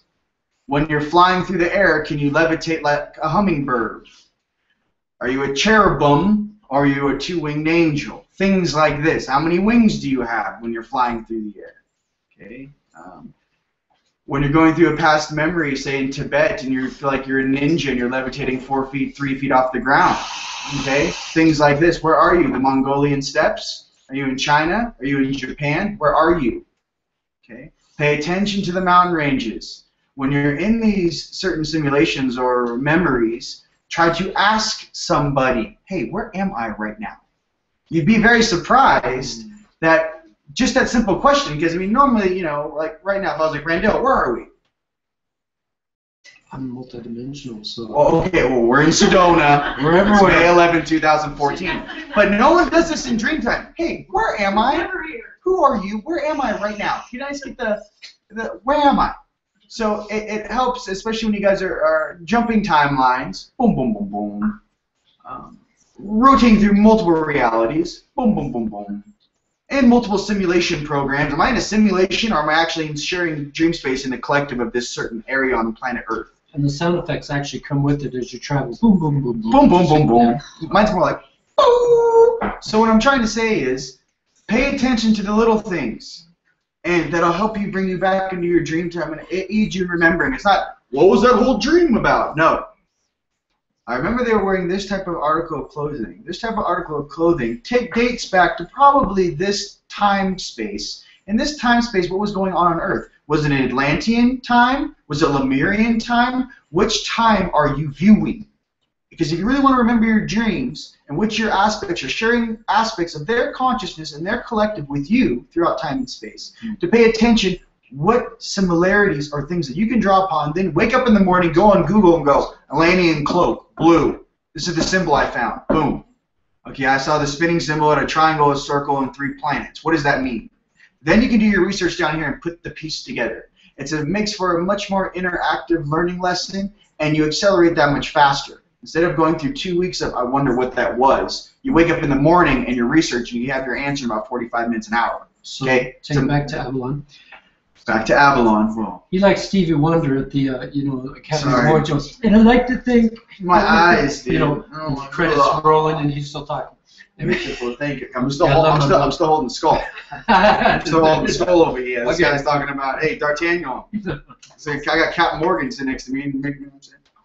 So here's my thing with Avalon. I'm very excited because we're getting ready to go there, and the first time, Brother Jimmy and myself and we have an upcoming mission on the low, by the way. That's the first time in centuries that 3 nights to the round I've been back home. Yes. So that's going to be amazing.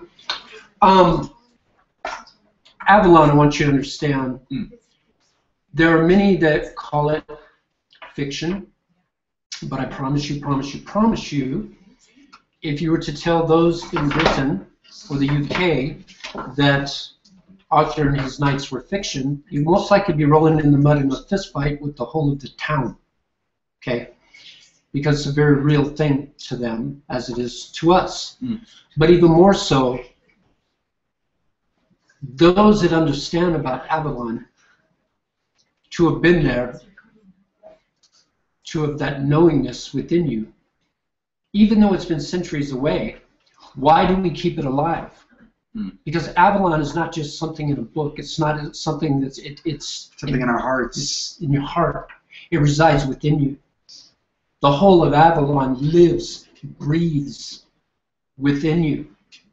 Ever since I was a child, it's always been about the knights. It's always been about the white horse, the soul play, all of it. And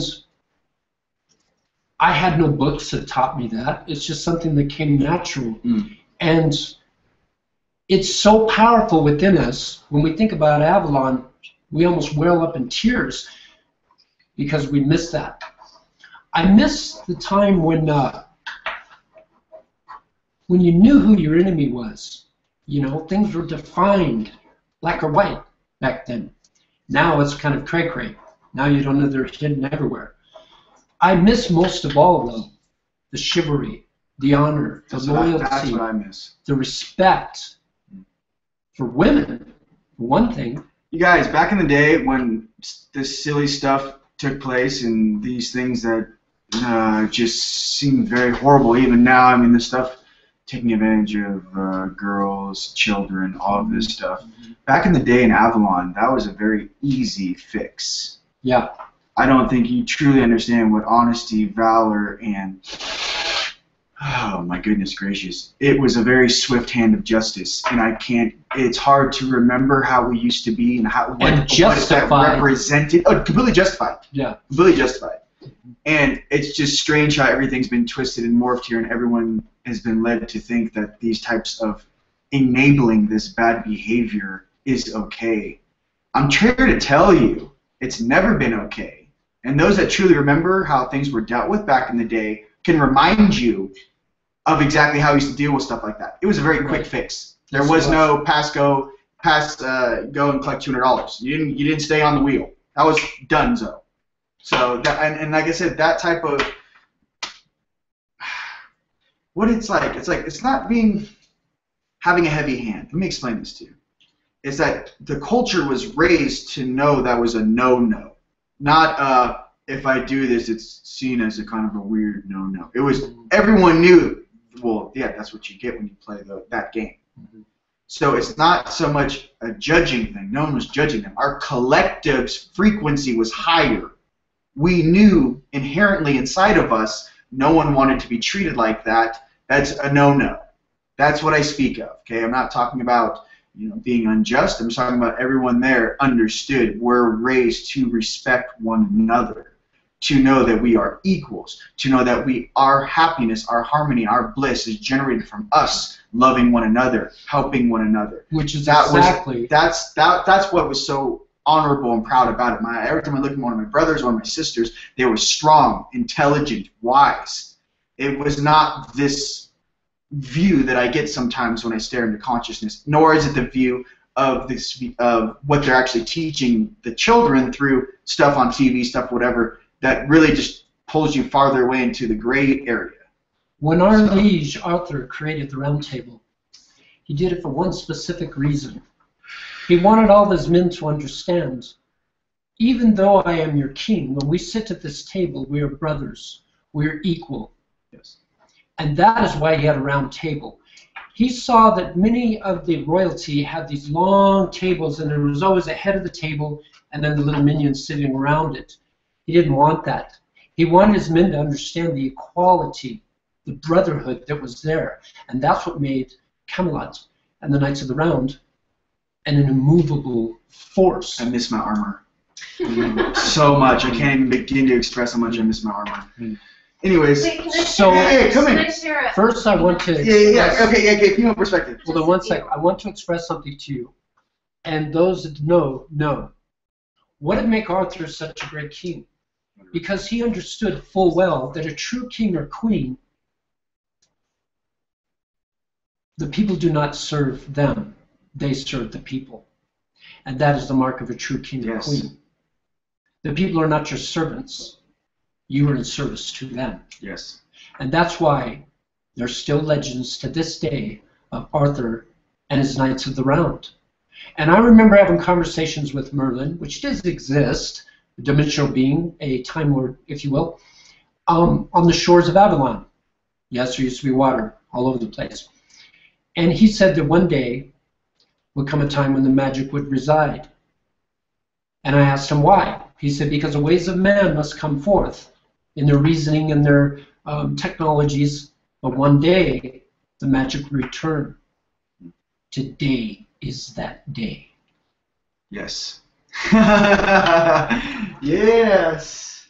You want to say something? Yeah, I just wanted to pop in here and share the female perspective on Yes. Avalon, which, because everything these guys said is just absolute.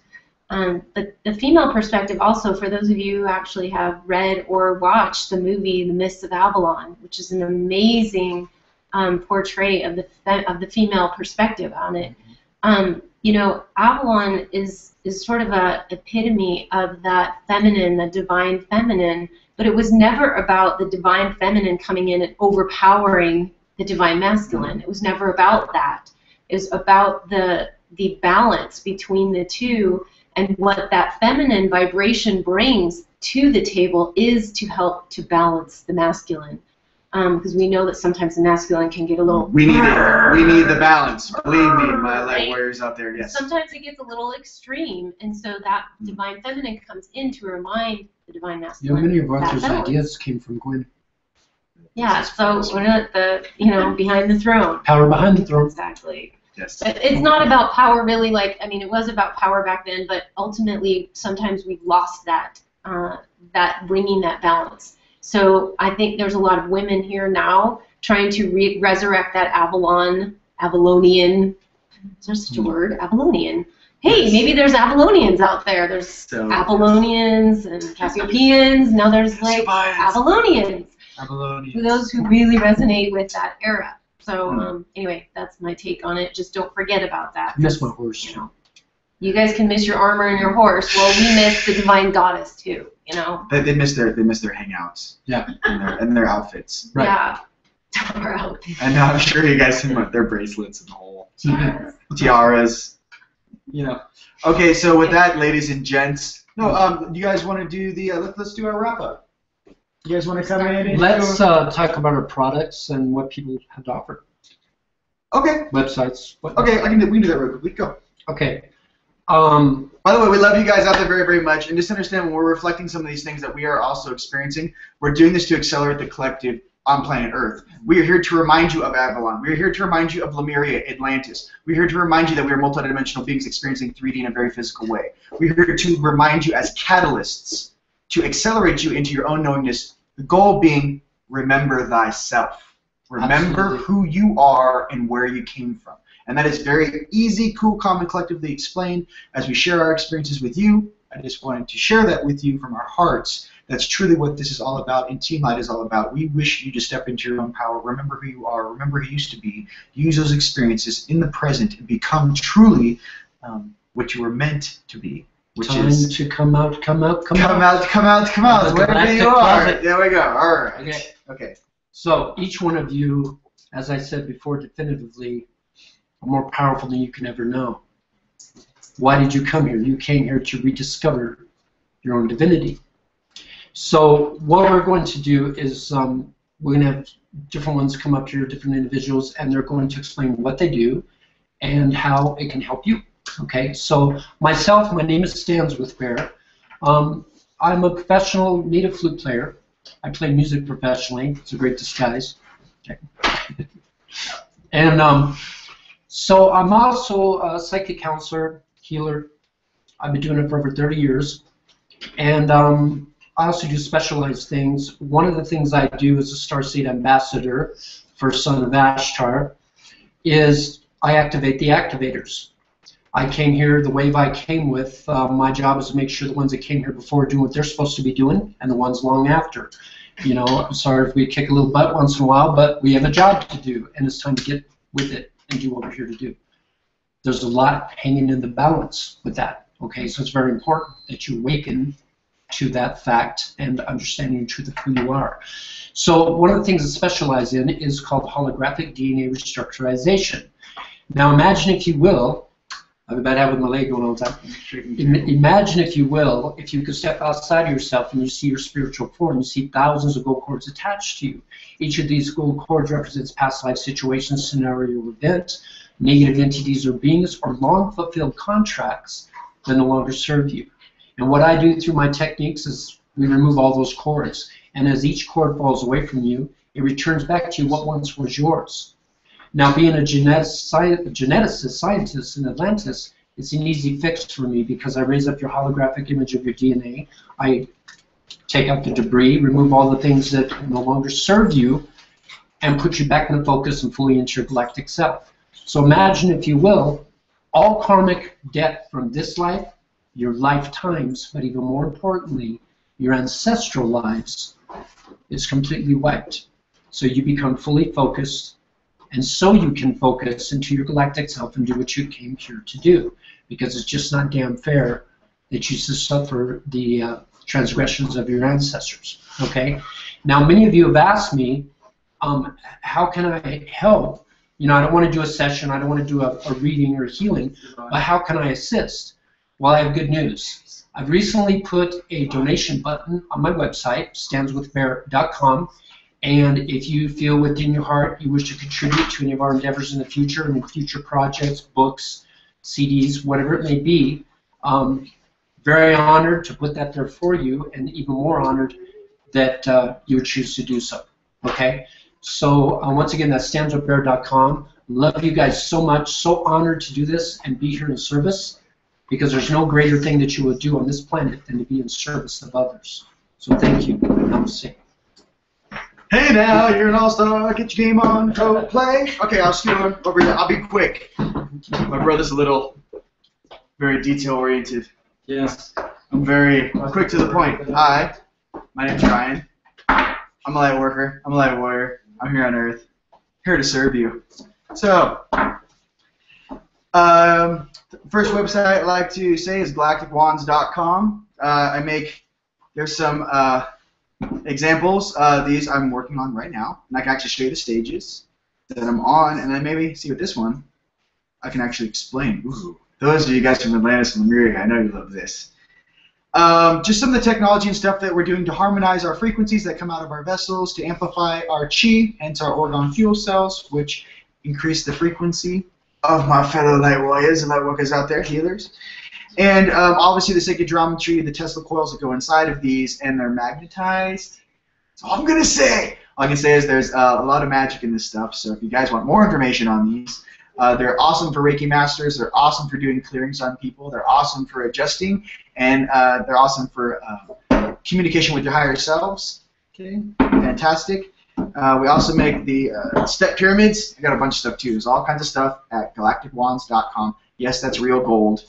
Those are high-powered magnets, and there are coils underneath every single one to spin that toroidal field for you.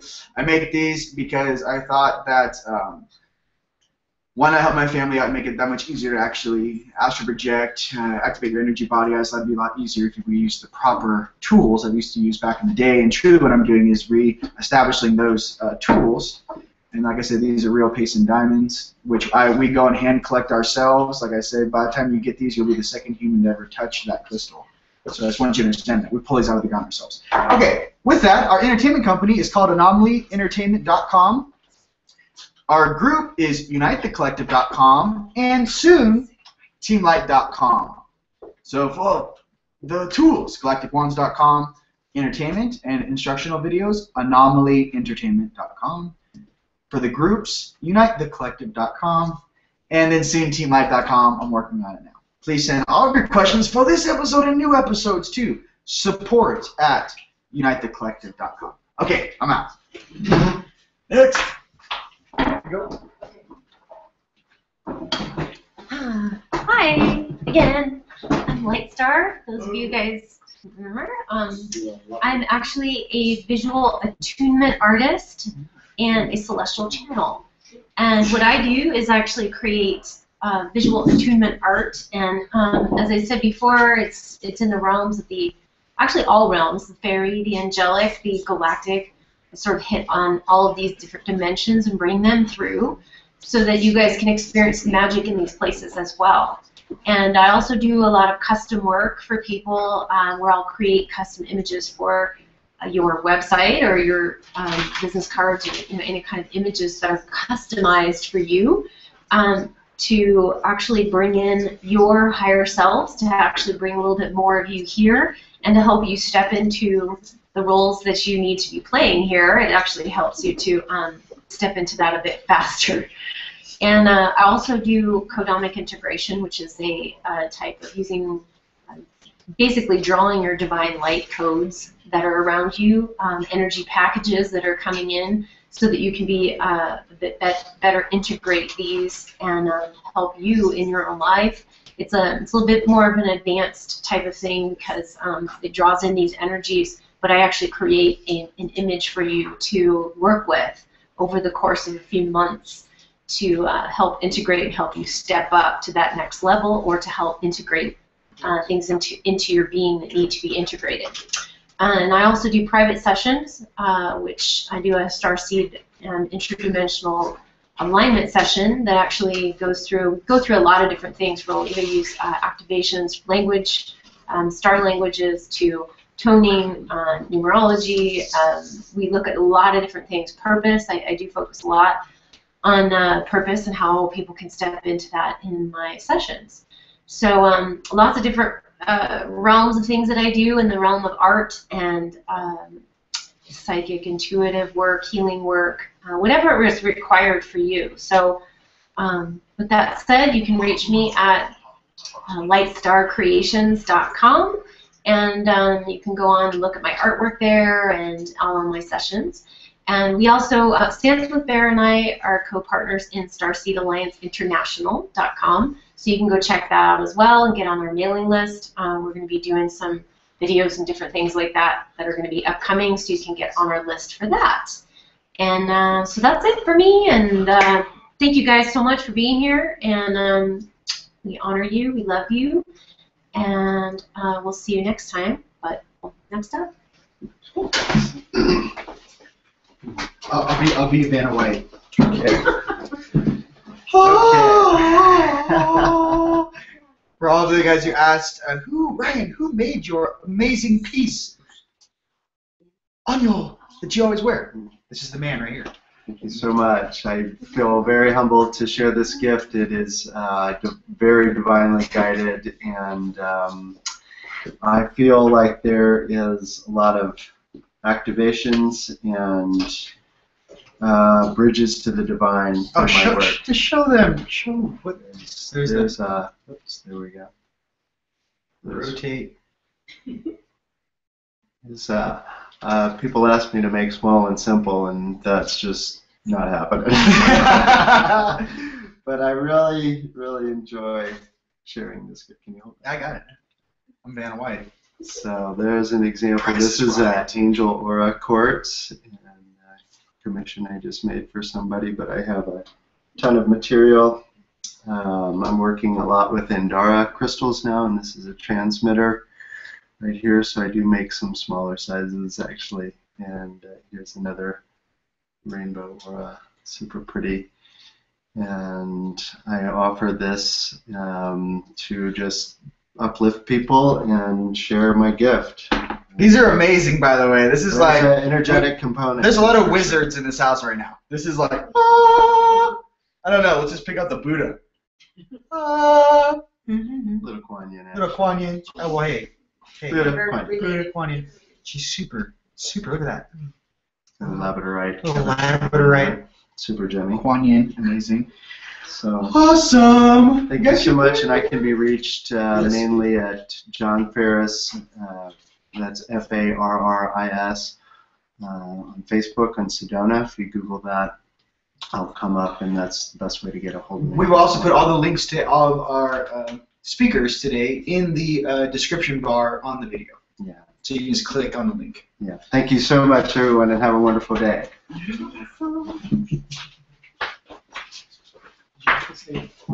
Hi everyone, my name is Tina Campbell, and I have some of my tools present from my company called Divine Source Light Code, and these are incredible activation oils. And I don't know if you can see this with a close-up.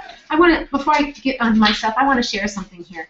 Every single one of us, what we do is we have tools. Now, you don't need them. You can do it all on your own. And guess what? Till you get there, to the point of raising your vibration and being that space of total faith and trust, tools are nice.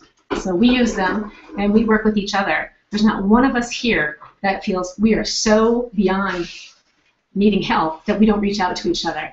And that's what I actually was going to show you about this, is my sister Lightstar designed these beautiful labels for me. Here. And she has some of them that she's working on with my new, upcoming website, dslightcode.com. I believe it will be. It may change.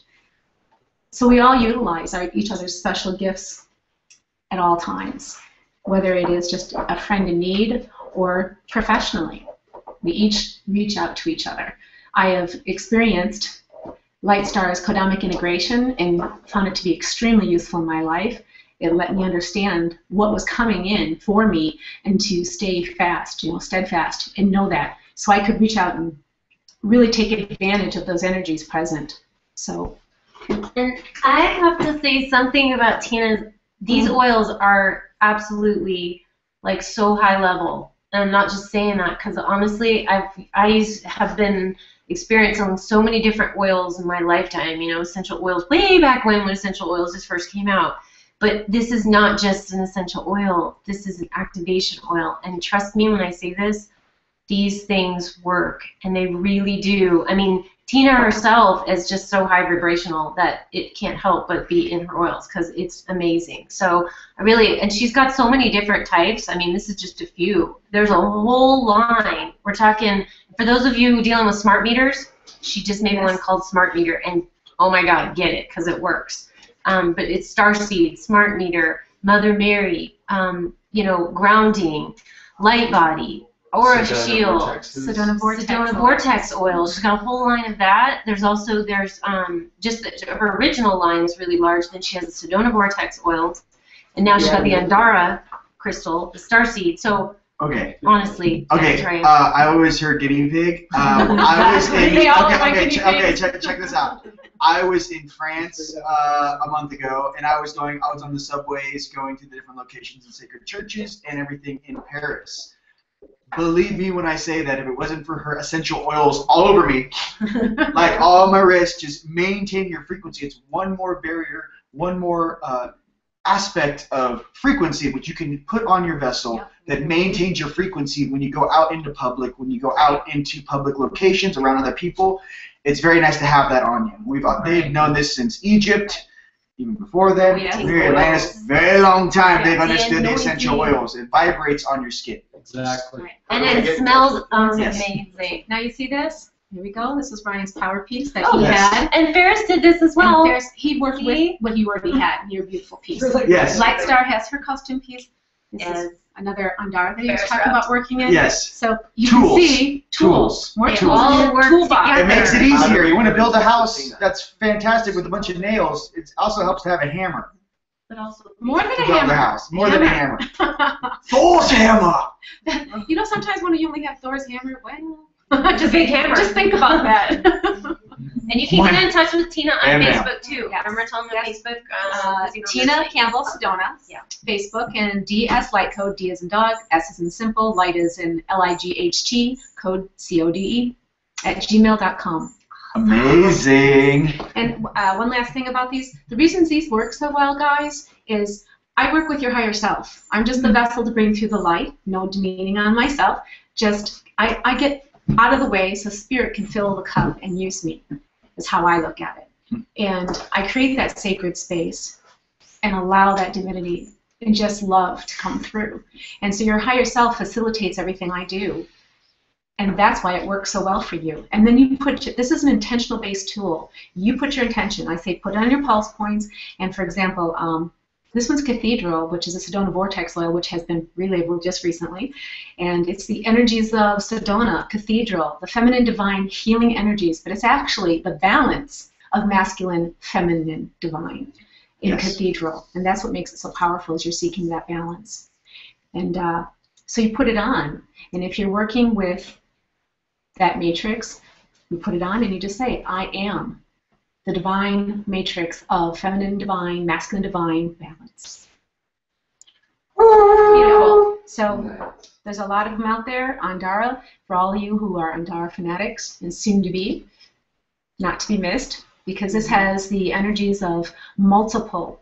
Like this is rough Andara, where it isn't faceted or anything like that. And as you saw the red one, that's a transmitter. It has been faceted, has different qualities. So we have transmitter energies in this, and we have non-faceted energies in this. And each one are all different, and they're combined in here. You know, we like to do, like, seriously, the kitchen sink at it all. So, you know, you have a lot available in your toolbox. And that's how they work. And I also have services available. Starseeds. Hello. Yeah. Oh my God. First time we smelled this one. No, Oh. Did you have a scratch and sniff on there, Ryan? Or Oh, can you smell it? Smell it. Just take the nip. Woo! Oh my I got some, God. I got some Mandara on me. Starseed smells amazing. Oh my God. Okay, so. All right. So it is also the services, which are, again, working with your higher self, working with higher perspective with your higher self, and also conscious life coaching. Awesome. I wanted to first say, too, we didn't have our comment bar open because our show was so full today. All those questions in your comments that you left on the YouTube video will be answered in next month's show. 1. 2, please go ahead and give a shout out which country you're listening from. We really appreciate that. We love you guys. But we like, you know, Team Light, Romania, Eastern Europe, China. Divine. Oh, of course. I was just giving a little heads up Just want to make on the sure. comments thing Don't while I was forget fresh. And Divine. Divine. So I offer the yogic path to enlightenment. So I work a lot with prana and coming into present moment awareness, because we have to be fully grounded in this body to achieve what we came to do. Fully grounded 100% to experience all of life. So prana, cold showers. I also do the bliss code astrology that works with the 10 body systems in kundalini yoga. So I can do a reading for you and then assign you a kriya and a meditation that works for you for your evolution. I also do back remedies, and I do sound healing with the gongs. And people in this room have been blissed out and traveled the cosmos with it. So Yes. please reach out. You can reach me at on Facebook, Divine Roberts, and send me a message. I can do private yoga sessions or give you some advice. So thank you for letting me share my gifts. One last thing I wanted to interject. Okay. Hi, Sam's beer here. Not beer. That's Ireland, isn't it? Stands with beer. That's what they call me in Stand Ireland. with beer. In Ireland, they call me stands with beer. Stands with beer. Stands with beer. Beer. That's what I'm calling in Australia. Stands with beer. All right. Right. So, as my beautiful light star mentioned earlier, I'm the other half CEO of Starseed Alliance International, and you can go to our website and you can check it out. And what I ask all those who wish to be a part of that, I ask for those that have amazing inventions, idealisms, new products, things like that, to let us know about it. You know, share, because that's what it's about. It's about bringing what's coming into the new world. Okay, not only like the, you know, like I'm Reiki master, whatever. That even that itself is changing into a new paradigm. Okay, so we've been regurgitating all this old knowledge that we think is like new, like having a sleek new Ferrari going, hey, it's new knowledge, and actually you pop the hood. Is that duct tape? Yeah, is that wire? Really? No, it's not new. It's just regurgitated. So what we seek is new knowledge, groundbreaking, things that are going to change an entire world. And so we honor all of you, for you little inventors and philosophers and artists and sculptors and musicians, and we love all of you. So bring it. And remember, the new motto for today is evolve, follow, or get the hell out of my way. All right. Well, with that, ladies and gents, I think we should, we're going to say bye-bye now. Bye-bye. Bye-bye. And then say, you guys want to say bye-bye? Bye-bye. It was a pleasure talking to all you guys. It's one of our our very favorite shows, very new levels of consciousness. Thanks for hanging with us. Thanks for hanging with us. And I know it's a little long show, but we know that we love you guys very, very much. And we can't wait to see you till next time. So till then, love you. Love Happy you. Mother's Day. Happy Mother's Day. Woo, Bye. Blessings. Blessings.